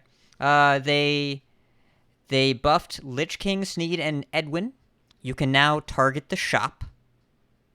If you freeze the minions, then they stay there. But you can target the shop with all 3. Effects that are not for 1 turn will carry over to the next recruit phase if you freeze the minion. But I don't know how it works with Lich King. I have no clue. But you can reborn things in the shop. So I guess if you reborn something in the shop, you can either buy it or, like, if you freeze it, I imagine the reborn stays for 1 turn? I don't know. Red Whelp, buffed from a 1/2 to a 2/2. And Evolved Chroma Wing is back. It was a 1/3 that every time you leveled, you doubled its power. Now it is a 1/1 after you upgrade your tavern to your gain +1/+1 for each friendly dragon. My initial read of my initial read of this was that this is bad. Apparently, it's not like terrible, but I'm not excited by it. I mean, at least it's no longer the like infinite scaling dragon that's a tier 1 for some reason. It's just its attack power just gets completely out of hand for a tier 1 minion. Especially with Cookie Chemist in the pool now, and well, Kooky is still just not a minion that should be in BGs just because of how it works. Jay Correct is saying in the chat that Chroma Wing is really good. I believe Jay Correct. Jay Correct knows what he's doing with Battlegrounds. I don't know how it's good, but I don't know a lot of things about Battlegrounds. I do know that Cookie Chemist should not be in the mode, I don't think. It just feels wrong to have it in there because there's interactions that I just keep learning about.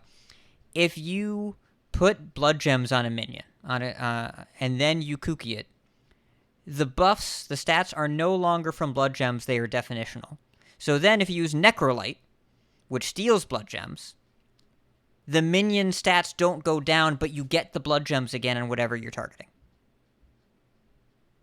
Because it keeps when you swap them, it makes them permanent. Right, but it also keeps the number of blood gems that are enchanted. It doesn't drop the enchantments. The blood gems just no longer do anything. But when you move them, they do things. And you keep the stats. And if this sounds weird and unexpected, yes. That's correct. When I think about it, I get why that works, but it would not have occurred to me to do that. That's not quite true. When I tell you about the end state, you can rationalize it.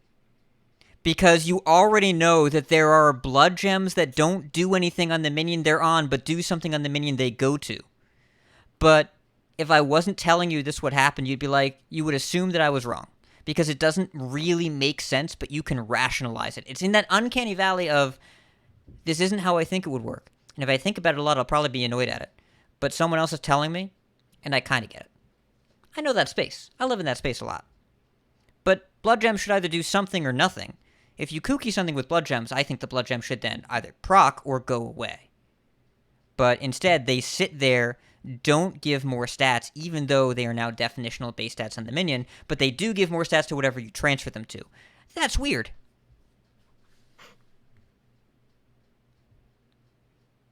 So anyway, also Mercenaries. They changed 32 minions. Units. Mercs. 32. It's a lot. They added in some new animations. They're really cool.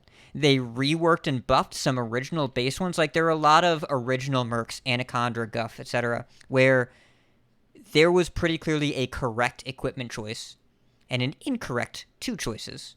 And so they said, well, it'd be better if this hero was playable in the modern era, so let's just take the good equipment, bake it into the actual ability, and then rework the equipment so you actually have a choice when it comes to the bottom, to the 3 equipment choices.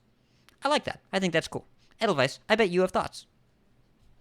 Yeah, I have not been doing even a ton of mercs recently, but I did have my eye on these changes, and they seem pretty sweet because, as you say, it was just a few mercs where their equipment was just, had to do it, and that was Guff and Lady Anaconda, I think, are the ones that stick out the most for me, where you had to do the one thing for their main damage source to be good. And any other equipment was just not making the cut. So now I still don't know, what's the proper equipment to do now, but there's more interesting options in terms of their equipment now that damage is just baked in. And so that's kind of cool and exciting for kind of switching things up in the nature comp a bit. I've been playing some mercs. I mentioned it. It's alright. I like the new stuff. Hey, mercs devs, think you're great. Please fix excess coins. Just please. I want to play more than I do. Please 6 excess coins. Same. But the things they did are cool. I'm excited to talk about them when I have more coins because they fix excess coins. But I have heard there are some active Mercs players in our Discord, and I've heard that all of the new animations that they put in are really, really rad, especially Longjin. Really, really cool. All right. Duels. We talked about duels already extensively, so we won't spend too much time on this, but the most important thing, there are no more unlocks for any heroes, hero powers, or treasures. Just go play, and you get to do the thing that you want to do. You should play the sound from the soundboard for this, because I think it deserves it. Okay. Ka-chow, ka-chow. Oh, I meant the hooray, but that'll work too. I still have BOTTICUS sound bites on my soundboard. They're right here. Well, I don't think I probably wasn't the first, but I do believe that I talked pretty extensively about this when we were talking about duels the last time. Maybe not exactly the last time I was on the show, but you know, it doesn't feel great unlocking stuff. So just like whenever I started playing duels and I clicked the new hero and then I had all the options and then I clicked the thing and then I had all other 6 options, I was just like, yeah, this is how it should be. I just get to play with the cards I want to play with. That's what duels is all about. Is just like there's all these cool cards that you don't always get to see play in standard, but you get to kind of pick them and find their cool uses, and then they can make all these cards that have, you know, special interactions with you know, with cards that maybe don't see as much play, and it's just a lot of fun. And even though there's a whole lot of broken stuff going on, it's the format where broken stuff is supposed to happen, so it doesn't feel so bad, you know? Yeah. I mean, I mean, Constructed is always about broken decks doing broken things, but this is just taken up to like absurdity levels. But everyone is doing like absurd things, and you generally get a chance to do the absurd things. Unlike in Constructed, where sometimes you just get rushed out of the game or you get countered. And I think that like whatever will get people to just go and try the damn mode, because I think there are a lot of people who would really enjoy it if they gave it a chance. Honestly, I was one of those people, because I played it at launch and then I didn't touch it for like a year, and then I don't play it as much as I probably ought to, because I really should play it more, because every time I play it I have a blast, right? I get into try hard mode and I go away from it, but it's always there and ready for me whenever I want to go back into it. And if I can get to do more things or more ridiculous things, like I wanted to do like I wanted to do the Reno Naga Mage that we were talking about on the bonus episode, but I didn't have the right treasure or the right hero power for Reno, so I kind of had to do a scuff version of it.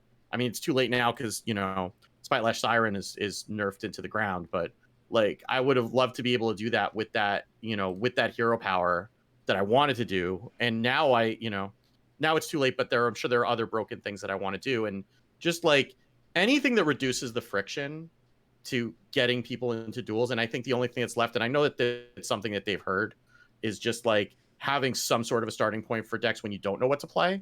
Because I think that's the other thing that, you know, a lot of people get intimidated by just like a blank build a deck screen. And I mean, using the codes helps a lot. And you can just go to hearthstone.decks.net, and they've got a whole bunch of ones that you can just pick if you don't really know what you want to pick and you don't feel comfortable enough to just throw a bunch of cards in and let it go. But just like anything that just makes it easier for people to play duels is a good thing, because it is like the hidden gem of the client right now. I really do believe that. Yep. And I'm not just saying that because it touches in chat. Yeah, and I also want to say, I think the only, I don't want to call it a complaint, but the only thing that I found that gets me to click out of duels is when I finish a run that I had a lot of fun playing, and I queue up a new run, and then I look at the hero pool that I get to select from, and it's not one of the heroes that I am super excited to play, because I finished a run. I finished like a 7-win run with Elise where I didn't really know what I was doing, and I felt like I could have done it better the next time. And I queued up again, and I didn't have Elise as an option. And I know they added extra slots, so there's more to choose from, and you're always going to get some of the new ones in it. But I would say that was the only thing I saw where I started a new run and I chose Finley, and then I was like, okay, Yeah. I'll come back to this another time. And I still had fun on my Finley run. I'm not going to say that it wasn't fun playing all the new classes, and it's great to like kind of in a way be forced to try out new stuff. But I just like maybe The I heart just need wants to what it queue wants. casual. Yeah. Maybe I just need to queue casual instead of heroic, and then you could just retire it and you can just reroll. retire right away and reroll Casual's something so new, good. But You pay nothing but your time. If you don't like the hero selection, just run it right back. You don't have to worry too much because you're not playing for anything. If you want to half pay attention, you can just do that. Source me. That's what I do. It's great. Big fan. So I guess that's an argument for like and I understand it for heroic, right? Like in heroic, there should be that challenge. Like you should have to pick from one of the 5 that it gives you or whatever. It is an argument for casual, like maybe, and I'm sure it's like a UI thing more than anything else. But like, just let me choose who I want to play because I'm playing casual. Because I'm just gonna re-roll it if I don't get who I want to play anyway. And if I have to spend like when I first tried to do that Reno deck, I spent like half an hour re-rolling over and over again and never hit a Reno. And it was like, okay, now I'm just annoyed, right? So maybe that's an argument for just kind of opening it up. But I'm sure that there's UI things and other challenges based on the way that it's built that probably make that a lot harder than it sounds. Yeah, also, I kind of understand it on the same level too, because what you could run into is if there's a really, like, if something's a bit out of tune, if something's a little bit broken at the time, and you could just pick whatever you wanted in casual, then I could see situations where you're just running into mirror matches the whole time because everybody just wants to play whatever is super broken. So on a level, I do understand why there's limitations to stuff like that, but that was just, I wanted to relay my experience as to why I clicked out of Duels. And like I said, it wasn't because I didn't have fun playing the new hero that I didn't want to choose, but chose because that was what I had to choose. It's just, I had a fun run, and then I wanted to have another fun run with the same hero and didn't get that choice. Yeah, and it's pretty rare that I go in and see 5 choices and don't find like something I want to do. Right? Like it may not be like my first choice, but it's like I can generally find something that looks fun and, make it fun. I had that experience when I had to pick heroes with locked stuff. And I was like, the thing I want to do is in front of me, but I can't, so I'm just going to go. And then they fixed that. Yeah. Thanks, Atesh. Thanks, Brad. Thanks, Brad. Yeah, I honestly think, I think they could probably put, like, Duels is so much fun to me, I feel like they could put the front screen being Hearthstone Battlegrounds Duels modes at this point. But, Well, that might be a bit of a controversy. That would be that's probably a pretty controversial topic. So it is, I have to say, sort of the perfect side piece mode. Yeah, it is. Now it truly is. is. Because the system before of all this lock stuff, and you have to either like own stuff or play stuff to get into it, it was meant to reward people that were invested, but it just punished people that weren't. And so they undid that, and now like it's just over there, just like, how you doing? Standard getting you down? Come hang out with me for a little bit and my brittle bones. That's not a very seductive line, is it? No, that was borderline creepy. I always forget that you can draft the new cards in Duels once the patches come out, and I feel like that should maybe be advertised better because it could be a real draw. Because you can get as far as the deck building screen, and so at that point you have to have already invested in, hey, I'm building a deck with cards from this current available stuff. And then it's not until you start getting your buckets that you go, oh, hey, there's cards from the new set in here. So I think if that were advertised more, you could get a lot more influx for this kind of waiting period where people are looking for something else, right? Looking to, maybe do some Hearthstone stuff leading up to the new set coming out, and they're like, in the client, you can kind of play with them, but it's just a matter of, do you know that they're there or not? Yeah. Oh, man. You too could have an all Murloc homestack like I did today. Indeed. I'm going to give a front-end designer a heart attack. This is probably a Walt thing. Walt, I'm really sorry for what I'm about to suggest. They should let you customize the buttons on the front screen. Oh God. Yeah. Oh, that sounds so good, and that'll never happen. Oh no. If I could just if I could swap the third button from Mercs to Duels, I probably would. Some people want the Tavern Brawl on the front screen. I'm so sorry, Walt, for even putting this out there in the universe. You're just a front-end dev doing your thing, but I'm just... There are a bunch of people who would just take, like, Hearthstone and put that in under modes, I'm sure. Like the BGs. Like the BG's mains. They might lock that one. That one might stay locked. Yeah. I mean, there are people that would take Battlegrounds off the front. I don't know, that suggestion sounds so good, and sounds like something that would be an absolute nightmare. And also, then you think about having to do it on mobile. We know their stance on adding buttons to an option. No, screen, you're not like, adding. You're auto moving. or something. You're moving the buttons. Anyways, well, no, I'm saying they would have to add, like, in the option. They would have to add stuff to the options screen, and if they're not going to add a checkbox that has auto squelch next to it, then I don't know that they're going to add a UI interface that lets you customize your Hearthstone. They've gotten a lot better about this. There's a frame rate drop down. You can swap out your emotes. You can have random heroes now. It's a whole new world. Who knows what they're going to do? We haven't even gotten to that yet. And Celestial on Hearthstone to acquire Squarespace. That's then maybe we'd get coupon codes. That'd be fun. Anyways, yeah, we're halfway through the news section. We're an hour and 40 minutes. What happened? Okay. Yeah, remember when I said last week I probably shouldn't come on because you're talking about new cards, and we could have, maybe spent 4 or 5 hours, the traditional card review show. That's I'm here used to this that week. length of an episode for card review, but not everybody is. All right. It's fine. We're gonna boogie through the rest of the news because this is just one patch notes document. We can get through it. They banned a bunch of cards in Duels, Twig of the World Tree, other stuff. Yeah. The Priest's Quest is the other, and Open the Waygate are the two other ones that are important. Yeah, it's a bunch of other ones. Starter game effects are largely gone. Blackwalled Pixie for some reason. I'm sure that had some reason. I don't know what it is, but I'm sure there was some reason. Well, that's also notable too that they added the Witchwood into the cards that are available to build decks with. Right, but they had an issue with Blackwalled Pixie, which I believe is Battlecry, Refresh Your Hero Power. I bet something was super broken. And they also removed Plaguebringer, which makes all your stuff cost 2 less with Overload 1. There was... Oh, Echo. Okay. Yeah, you can't do that. I understand. All right. So...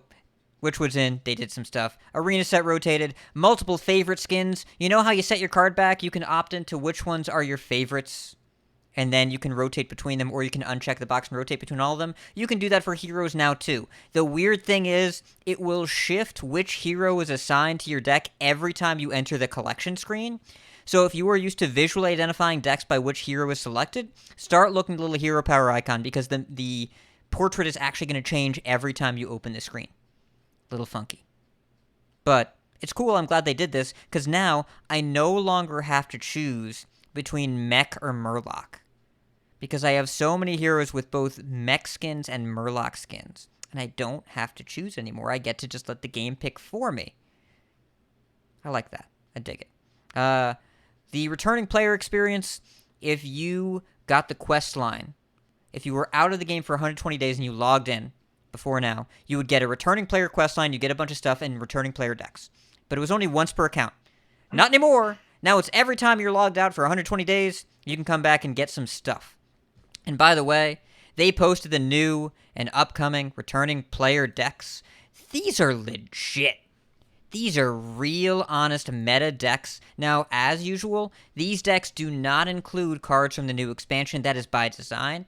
They all include a roughly equal amount of dust, but these are like actual real decks. There is Big Beast Hunter that is like maybe 3 cards off the meta list. The Mech Paladin list, I think, is actually just the Vicious Syndicate list. I don't think it's a single card different from what we're running on Vicious Syndicate. It's got Naga Priest. It's got the full Thief Rogue. There's Murloc Shaman. There's, Murloc Warlock, meta deck. But, these are not watered down, or barely watered down if they are, and they're usually watered down by legendaries. So, very impressed by how they look. Yeah. I mean, they're watered down by the fact that in a week, they're going to be last meta's decks, right? Yeah. So that's kind of like, it's still encouraged, because I saw some chatter on Twitter, and I mean, these are intended to get you to a point where you can be at a good place, at least with one class, and then get the new cards and play the new stuff, right? But they still want you to go pay for the new stuff if you're going to play the new stuff. But if you're coming back, then it gets you at least for one class caught up, which is great. Yep. So, in addition, one last change. You can now hold down spacebar to continuously open packs. We have the technology. Your time Very exciting. is up. That's still the wrong button.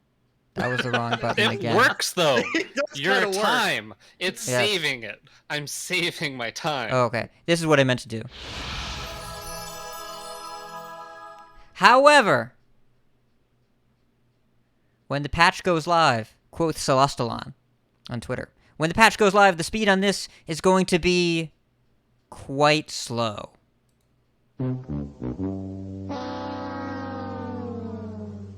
However, there is a hotfix on the way. It was meant for just before the expansion, but it's actually just after the expansion now. That will speed it up twice as fast. They will continue tweaking from there.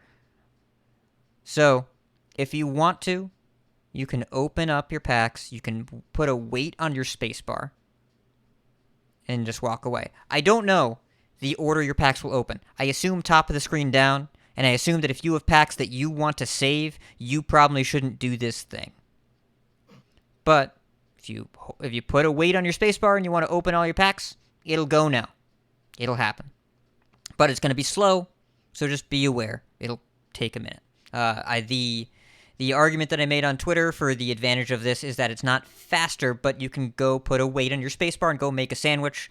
Celestalon updated, saying that at current speed, that won't be fixed till after the expansion, you would have to make several sandwiches. I'm not opposed to this, but just be aware of the volume of sandwiches per pack open that you have to commit to, or whatever equivalent it is in your own time measurement unit, which I assume is sandwiches for most people.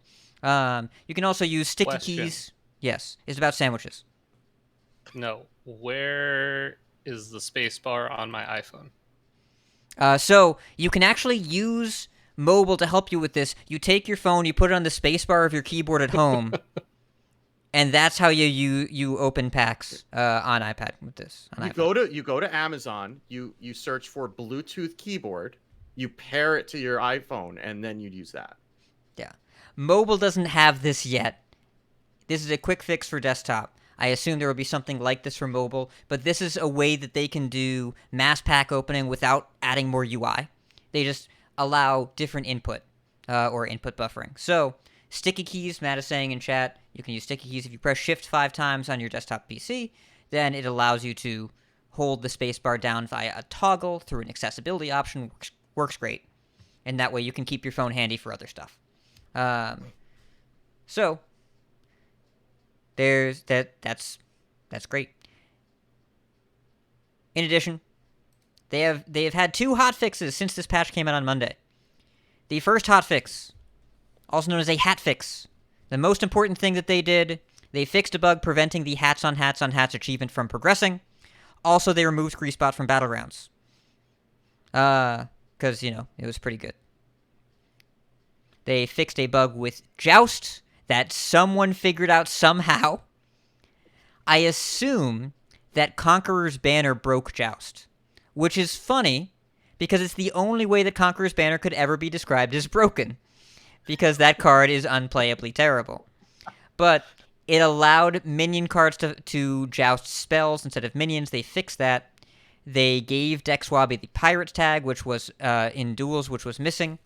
And they temporarily disabled Nathria quests from popping up in your daily and weekly quest log, like Infuse and Locations and whatever, temporarily disabled them. However, that hotfix, while it fixed hats, it broke Moonlit Guidance. Moonlit Guidance, for some reason, stopped drawing the card if you played the copy. The original just would not be drawn at all. Not sure what it was. I wonder if it was related to the Joust tech, actually, now that I think about it. I don't know. But as of today, they hotfixed the hotfix. They hotfixed Moonlit Guidance. It works again now. They adjusted the Brittlebones treasure offering. Brittlebones, a new passive that we've talked about a whole bunch of times this episode. Broken as hell. So they made it so that it was harder to build your deck so that you would see Brittlebones more often. And as we discussed earlier, but Atesh wasn't here earlier and he's in chat right now, so I want to repeat so that he hears it.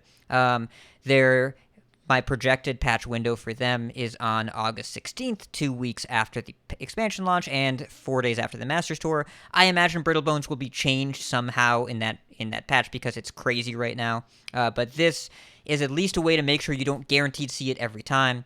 And there's also a possibility of more server-side change if they decide they need to move it to ultra rare or whatever. In the meantime, they can do that. Also, the Live to Win Duels card bucket, which is directly related to Elwyn Boars, has been updated to include more diverse offerings. When Atesh was asked about this on Twitter, he said less boars, but also more boars and sometimes a chicken. Later, Zeddy posted a screenshot of a Live to Win bucket with an angry chicken, a nobleman, and a Northshire farmer. I see a fancy hat and an angry chicken, and I think that bucket is great, and this is working as intended. All right. One thing related to the jousting too, because I played against a Guess the Weight, and the speed on that does seem considerably faster, because that animation used to take forever, and I almost blinked away and it was done. So I don't know if they that was like an undocumented fix or something, or I was just hallucinating, but it seemed like that joust animation was faster, probably because of Banner for the two people who play it, that it wouldn't take a day and a half for that animation to go. Yeah, you have more experience with Joust recently than I do, but I believe you. Haven't seen much of that. Yeah. Cool patch in the grand scheme of things, a very short known issues list. And I like a lot of the changes they made, and now I want new cards, please. So we're gonna talk about that next week. We're winding down here, but we have some tournament talk because we have a Grandmasters caster among us. It's Edelweiss. She was great. Let's go. It's the grand tournament.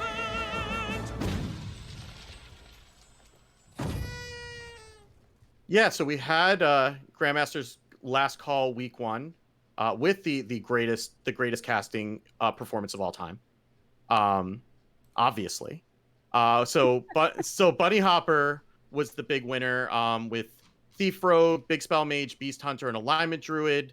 Runner-up was Super Fake, who had quite the lineup with Renathal Ping Mage, Curse Warlock, Holy Paladin. I think this was a Renathal Holy Paladin as well, and Quest Hunter. And then you had Pescoa and Possessi rounding out the top 4. Pescoa, the only one to bring Quest Priests to last call week 1 and got to the semifinals with it. There was a 3-hour match, as we mentioned before, between Bunny Hopper and Pescoa, because they were both playing very, very slow decks and taking their time. Even though that's something Bunny Hopper's been working on, he can't control his opponent. The overall meta was there was a lot of Hunter and Rogue. 12 out of 16 players brought Hunter. 12 out of 16 brought Rogue. About half of the field, 9 players brought Control Murloc Shaman, and that seemed to be the decision that was driven around the deck build, the lineup building choices, was whether you bring Control Shaman or whether you target it. And most of the players who made it to the top 4 were in the target category. That certainly Super Fakes was very much designed around not letting Control Shaman through, and something like Bunny Hopper was kind of soft targeting it. I don't know that he was necessarily going all in on targeting it like Super Fake was, but certainly kind of soft targeting and intentionally not bringing that to dodge some of the text around it. So Edel, obviously you had a front row seat. I'll cede the floor to you if there's anything that caught your eye or anything that was really cool that you wanted to share, about the tournament or the experience of casting it or anything like that. Yeah, so obviously highlight of my year, this experience getting to cast GMs, super fun time. Everyone was very welcoming in terms of the casters and everything. So that was great. I got to cast with TJ, which was, I think, just like kind of the perfect vibe for an amateur kind of going in and needing a partner to work with. And I thought we had some pretty good chemistry in terms of the casting there. And it was super cool to see the lineups and everything here. I really liked Super Fake and Fled. I don't know if it was like matching lineups, but very, very close to the same lineup in terms of targeting Shaman, the control Shaman. And even though they didn't make it to the top 4, you could tell it was good at doing what it was supposed to. And there were a few players that were onto this and didn't even bring the Shaman, Bunny Hopper and Pascoa being a couple of them. And I really loved, if you don't check out other stuff, definitely check out the player interview that TJ did with Bunny Hopper. I thought that gave some really good insights to how these players prep and stuff, because Bunny Hopper and Pascoa were in the same group, but they prepped a bit together, and there was this intent that they both wanted to make it out of groups, so they didn't want to do anything that would sort of interact with each other's lineups, right? So they could practice together and not have one of them ending up targeting something in the other person's lineup. So no Shamans. Pascoa didn't have quite the same lineup as Super Fake or Fled, but still had that sort of target on Shaman. It just involved the Quest Priest instead of, I forget what instead of the Holy Paladin. And it was just great to see how things went exactly according to plan in a lot of respects for that group.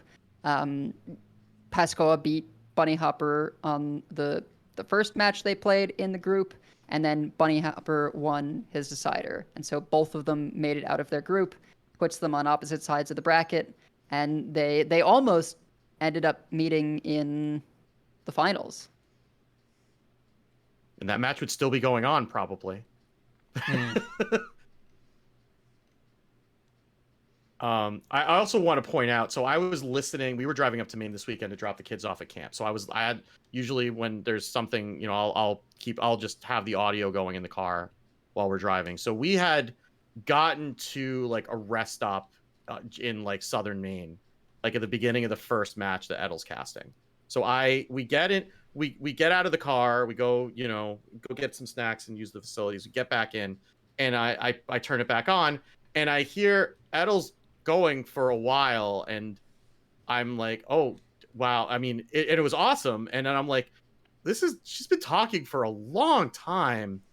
She should really let TJ have get a word in, and then finally get to the end of the game and find out that no, TJ's computer like died in the middle of the match, and Edel's just solo casting, which is one of the scariest and hardest things to do for anybody who's even casted like a lot, and to have to do it like in your first match and do it to the point where it was actually really, as an audio listener without the benefit of actually seeing the game, was probably one of the best, most descriptive casting experiences I've listened to, as an audio only listener. So I mean, everybody's told you they killed it, so it's, this is not a surprise. But I mean, they are nuts if they don't ask you back for at least one more event this year. Like, it was really cool.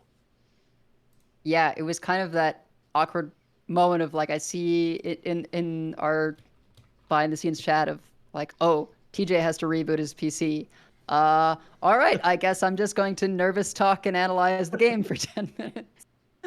And one of the benefits of you need to fill dead space is if you can just nervous talk.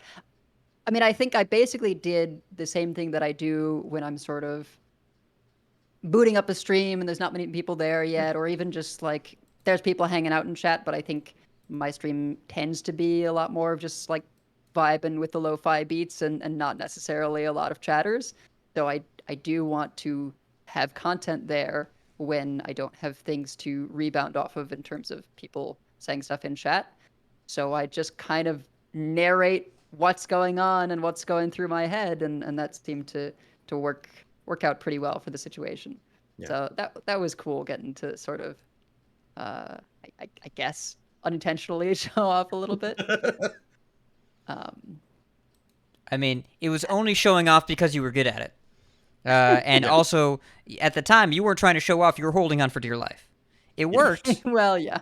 But I know what that feeling, I know what it looks like after you're done, and I know what it feels like in the moment, and it does not feel like, oh yeah, I get to crush it right now. That's not what's going on inside your brain. How good I am at this. Like, Yeah, no. definitely. Yeah. No. That is full on survival mode at that point. And yeah. But I mean, Yeah. that's the, you know, that's the mark of someone who's really good at it, who can be in survival mode and make it seem like they are like not in survival mode, and that they meant to just, you know, do something good, just do something cool, you know. So Well, I think what feels especially good to me was like casting was always something that I just never really considered. I felt like, oh, the space is really saturated in terms of people that want to do that, and you know, I'm more involved in kind of behind things production in terms of what I do with Nerd Street, and I just didn't feel like there would be anything special I could add to casting. So, but when Abar messages you and says, "Hey, would you like to do this?" I'm not going to say no. So I just didn't have a lot of expectations, but I wanted to do my best. So huge shout out to Dragon Rider for helping me practice. We had a meeting beforehand to kind of go over some sort of best practice things, and then we had another meeting to do a run through, just like putting on a game from previous GM stuff and muting it, and then we had the two of us cast over the game, and so that helped a ton for being able to just kind of adjust, get used to it, because I had never really cast before, except maybe like one time at a local in Philly when I was still there, where it was just like kind you of did at least like, once in THL, right? At least once. No, I don't think I've done that. I thought you did. Maybe a long time like ago. a listener series thing or something. Long enough Might that have I don't been. remember if so. I mean, do you have the bug now? Oh yeah, no, it was a ton of fun. So at this point, I'm sort of like, yeah, I'll try it and do in whatever things. You know, if BAMI's ever looking for people, I totally would take them up on that. Then I get to cast more with Dragon Rider, which sounds fun. So it's it's nice. Yeah, I mean, like I said, just not something I would have considered, but now I'm super into it. Yeah, it's fun when you get to do it, especially do it for like a long stretch and not just like one game at a time, and you get to get into a groove with it. It's a lot of fun. Yeah. But so we have Language Hacker and Lambie this weekend, and they are also doing a fantastic job. I just want to point that out. I think people have. I mean, I knew Language Hacker was going to be great. Yeah, He's I've done it casted before. with him, and that was one of the best casts done it I've done. You know, like that was it was like, I can speak to having casted with him before, and like he is incredible as a caster. So I'm really glad that they got him on as well, and it's been a lot of fun to watch him casting with Lorinda, and they pair really well together. And I honestly don't know that much about Lambie series. I've heard the name before, but I've heard good things, so I'm more incentivized to go back and check out the games that, you know, take place while I'm asleep and have a look at those.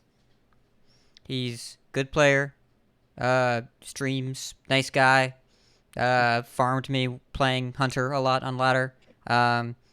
But it's he's involved with the community, like he plays in THL, which I mean, more grandmasters have done that lately, but not everybody really enjoys Hearthstone so much that they play it voluntarily in their off time for no stakes. But he super does. He likes the game. I figured out I was the first person to figure out they did the blacked out portraits, like the silhouettes, and you have to figure out who the people were, and I got them both. But Lambie, I figured out because they didn't fully silhouette out all the light, and he was the only GM with a picture that smiled, and there was a little bit of light where the mouth was. So I was able to figure it out that way. So, a person that was happy to be photographed to be in Grandmaster seems like the sort of person you want behind the desk. He's good at it. Unsurprised. Really happy to see him. Imagine how much you brought down your average tweets per month by taking the time to figure that out. I tweeted, in reply to the silhouettes, I tweeted 4 times. So it's... Okay, so that canceled it out. We got our reps in. We're doing... Steve. Mysteries give me opportunities. They don't hold me back. They push me forward because I get to narrate my thought process. Yeah, there you go. Instead of 3 clues, it's 3 tweets. It's the same thing. And we have trios this week, which is going to be cool and interesting. The buckets look a lot more balanced this time. There's Demon Hunter Priest Rogue, Priest Rogue Warlock, Hunter Shaman Warrior, Druid Mage Paladin, Mage Shaman Warlock. So, only 1 bucket with Hunter, only 1 bucket with Druid, and a lot of Priestin.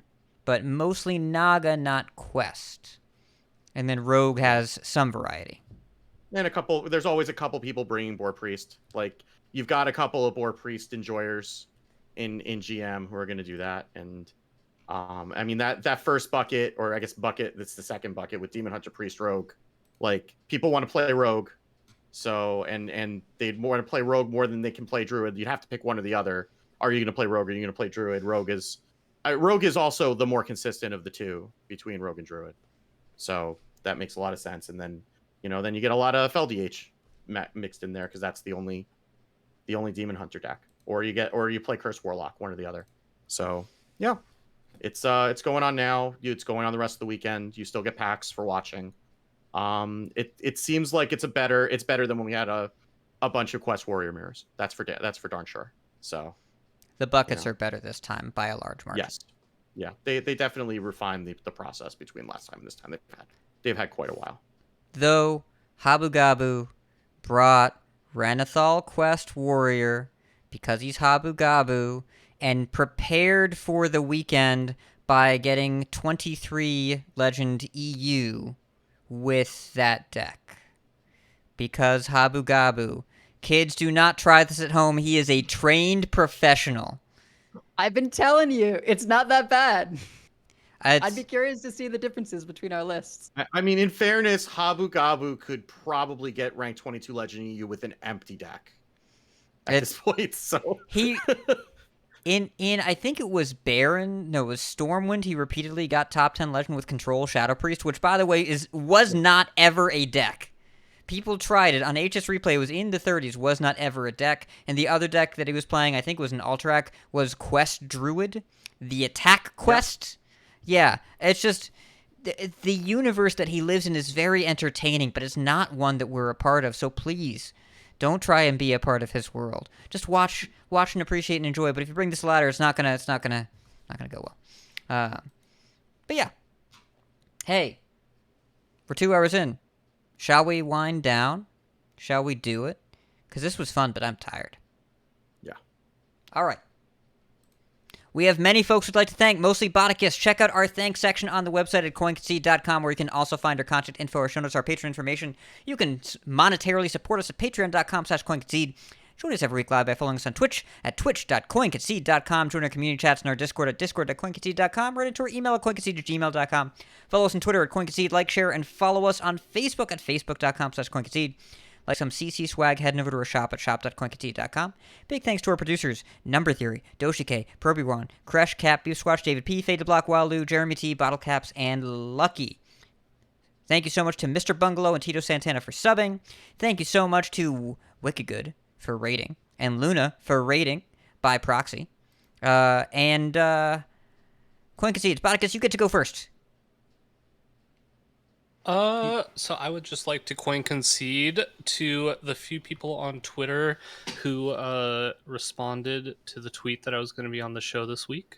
I know it's been a while, and it's just nice to know that people wanted to have me on the show again, or people were excited to hear me on the show again, and hope it was enjoyable for you. And I don't know when the next time I'll be on is, but I look forward to that.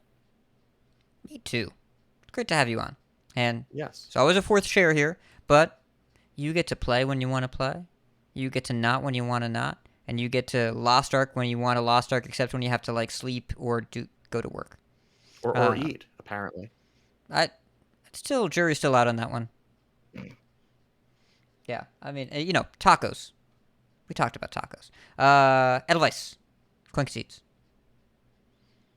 So, of course, there's the Queen Seed to our anonymous donor for the podcast, but I also have an anonymous donor just for my stream, which I'm going to be doing. I got a couple of codes from Blizzard and then a third from an anonymous donor that I'll be giving away on stream after the expansion launches. I plan on streaming definitely a few days, so we'll probably do, one per day and like do at least three streams that week after the set comes out.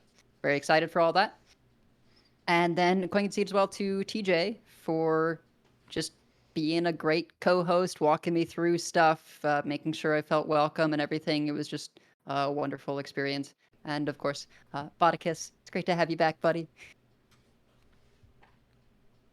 Steve? Great to be back. I mean, of course, to BOTTICUS as well, because it's always good to getting to talk. I mean, I missed this, so, and hopefully we will get to have burgers again soon. I want a burger. I know. And Same. And before I get to the rest of my coin concede, okay. Before I get to the rest of my coin concedes, I just want to remind folks that expansion day is also stream marathon day, right? Where Adel starts off at when as soon as the packs unlock, and then my wife Maureen and I will open all of our packs usually around like 6:30 or 7 p.m. I don't know when exactly. We can start a little earlier because we don't have to take the kids to Hebrew school this time. And then passing over to Had around 10. Those are all Eastern time. So you'll see it on Twitter. We'll have flyers and whatever too. But I've made the flyer, so I just want to remind folks about that. And I am going to coin concede to my wife Maureen, because between this time and the next time that we record, Maureen and I will have celebrated our 20th wedding anniversary. Wow. So, yeah. Which is, first of all, I don't know how I've been doing anything for 20 years. But, because I don't feel like I should, like, I'm old enough to have done that, but I am. But she's amazing, and I'm extremely lucky to, I just lucked out. Honestly, like she's the best. And so we're gonna go next weekend. We're gonna go to our traditional steak dinner, and then we're getting like a nicer than usual hotel when we go up to Maine to pick up the kids in a couple weeks. So we'll be celebrating a couple of times, but she's just amazing, and I'm amazed that it's this long and that she's put up with me for as long as she has, because I am a lot. As you know, because whatever bad jokes you hear on this podcast, I assure you there is worse material off the podcast. I assure you of that. You know what, Steve? I believe you. And she tells me straight up that it's bad and I need to stop. But I'm really just really blessed to have an awesome partner in life with her, and really just thankful to be able to celebrate that. So yeah. Yep. And you can also say hi to her on Tuesday when she comes on my stream, or her the once every 4 months she joins me on the stream, unless I'm coaching her at the end of the month sometimes. But It'll be an exciting day, exciting week for you. And that reminds me, we should have said this early in the show. We're probably recording next Friday as well, because I have a work thing on next Thursday night, and Steve has his 20-year wedding anniversary. So both seem important. I'll leave it up to listeners to decide which one is more important. But either way, we won't be here to record on Thursday. So we'll do probably Friday. and that'll be, the set will have been out for a few days. But yeah, definitely tune into all three of us on Tuesday. Edelweiss will start it off early. We'll try and fight the servers. Hopefully they are stable. And then she will do crazy stuff early. Then Steve will do the pack opening. And then I will do my late night, I took the next day off stream. Very excited for that.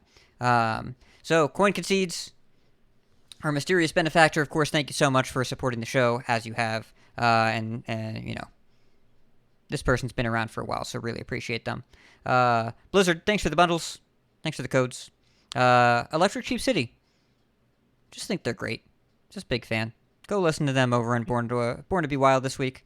I have a coin concede that I meant to do 3 weeks in a row, but I'm bad at managing my time and memory and to-do lists. So, Panacea, they're active in the coin concede Discord, and this season, early on, for the first time, they hit rank 1 legend on EU. So On EU, wow. On EU, yeah, very impressive. So I think they're great. But also, I meant to say this at the beginning of the month, not the end. But it's still, there was a 1 legend in the middle of the screen. Very impressed. So big ups. The Squelch podcast. The most recent episode is very funny. It is about Choco Tacos and algorithm truthers. And if you like either of those topics, you should go listen to it. Schwal described it as the platonic ideal of modern Squelch, and I think that he is right. There is a lot of reading tweets about how Hearthstone is air quotes rigged and laughing a lot. Really great episode. Strongly recommend making time for it.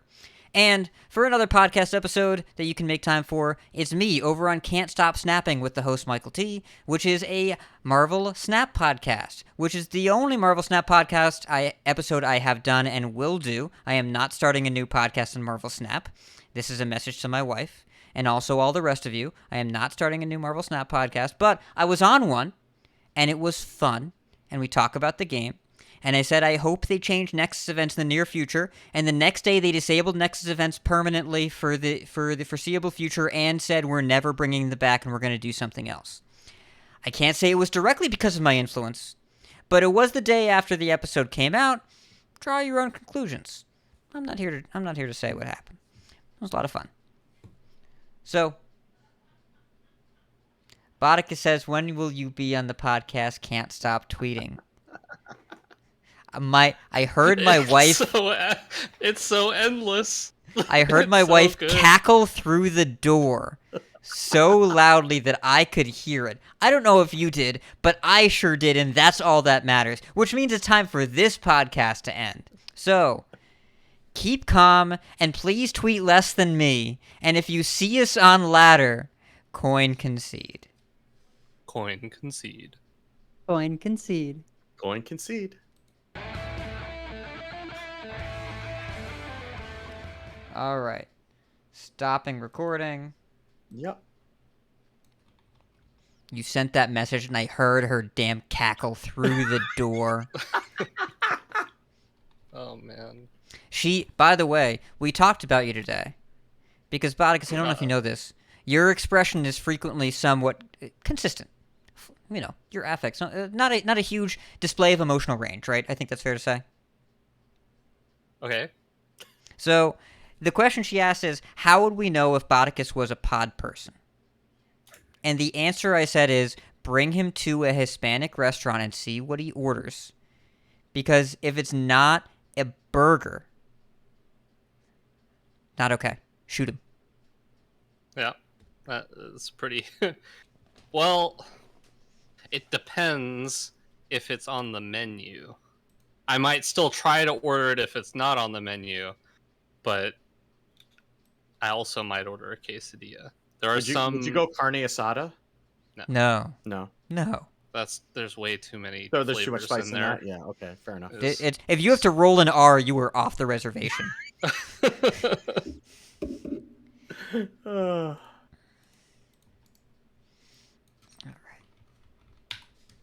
right. So please get me your audio. I am uploading it now. 54. Yep. Hasn't been that many episodes. Let's see. I mean, not a ton. 20 episodes. Right? I mean, that's Maybe? 5 No? months, right? What is this Yeah. gap here? 328 and then 334. What happened to in between there? There were some that were not streamed on Twitch. Let's see.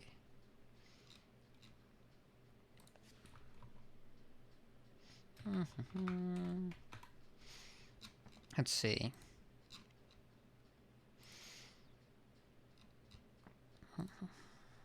You were 329 was my first episode, I think. 329 was me and Edelweiss. I forget Yeah, what there was was a going period on. where Something, I think something Oh, that's right. broke. Yeah, that's right. could have Yeah. been between. Yeah. Something physically, like, I think my computer was having some issues or something. Oh, you were I having all forget what. those. Your computer was like dying back then, right? There were a bunch of things going on. There was something else happening then, but yeah, there was definitely technology issues. That was a Sunday episode. I forget what was going on. Let's see. Yeah, 330 was my first episode. Yeah, Bot was on 328, and I think so. Bot was on. I think I took a break. I You think did. that's what it was. Yep, Is I you just took took a a break and Steve took over for a little bit, and then I came back on to kind of say I was going to be gone for a while. Yep. Yeah, we made Steve permanent pretty much immediately. It was one I had a episode, very and we were long like, let's trial just keep. period. Yeah. Yeah, it was one episode, and then we're just like, just stay. And then Bot came back, like, you were on 328, but you had to take some time off for some stuff, and then you were just like, can I do more? And we said, okay. And then you stopped back, and you were like, I'm going to chill. And that was March 12th. So, 4.5 months. It's all right. It was the right move for you.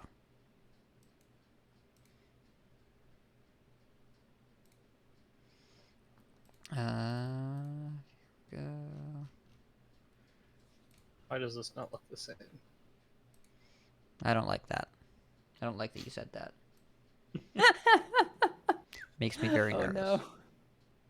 I Also, just, need Hat, to you're the find, I just best. need to find the folder. This Can I weekend help? was a I'm an nightmare expert for at me. solving mysteries now.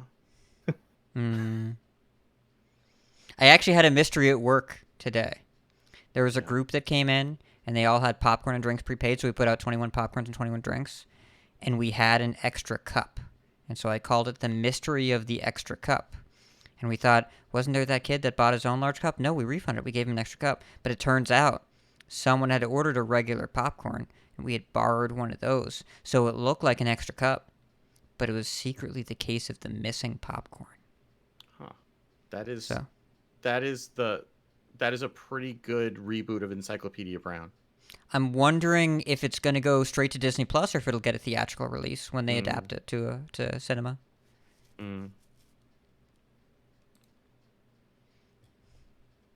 By the Did you way, find- Players is really good, and you should. Oh, watch yeah, it. I've heard It's that. so funny. It's so Everyone good. that I've talked to God, said it it's was so so good. funny. Yeah. Yeah, there you can get a free month of Paramount Plus to watch it, and you should. It's really Oh, I don't want to good. give I gotta- Paramount money. They're I gotta- paying my ass. No, you don't give Well, them yeah, money. you don't get give the them free money. account. You get the free month. You watch the series and then you cancel it. Oh no, then you watch Ghost, Speaking which is of- also very good, and then you cancel it. Sorry, what's the Speaking of, series? let's see. So manage Players is like the corrupt League of account. Legends mockumentary. Oh, So It's so very funny. good. Did you I would finish have it, to Steve? binge Yeah, that yeah, we and finished Halo. it last. Maureen got hooked on it. Maureen man, has it's so never funny. cared an inch about League of Legends. She was like signing the kid, no joke, signing the kids up for Riot accounts to start them like playing League. No, like, that's before not they- the before they went appropriate to camp. response. That's It's the appropriate know. response is to ban them from League preemptively. Yeah. No, she's like, I want, you're not getting a sports scholarship. We know that's not happening. So at least you need to have this to fall back on. Okay. I know. So, one of the members of Trash Taste, Garnt, has a great video where he talks about Arcane and how awesome it is. And part of his whole thing is saying how he always loves all the content Riot makes around League. And then he plays League and he's like, oh, I remember why I stopped playing this game.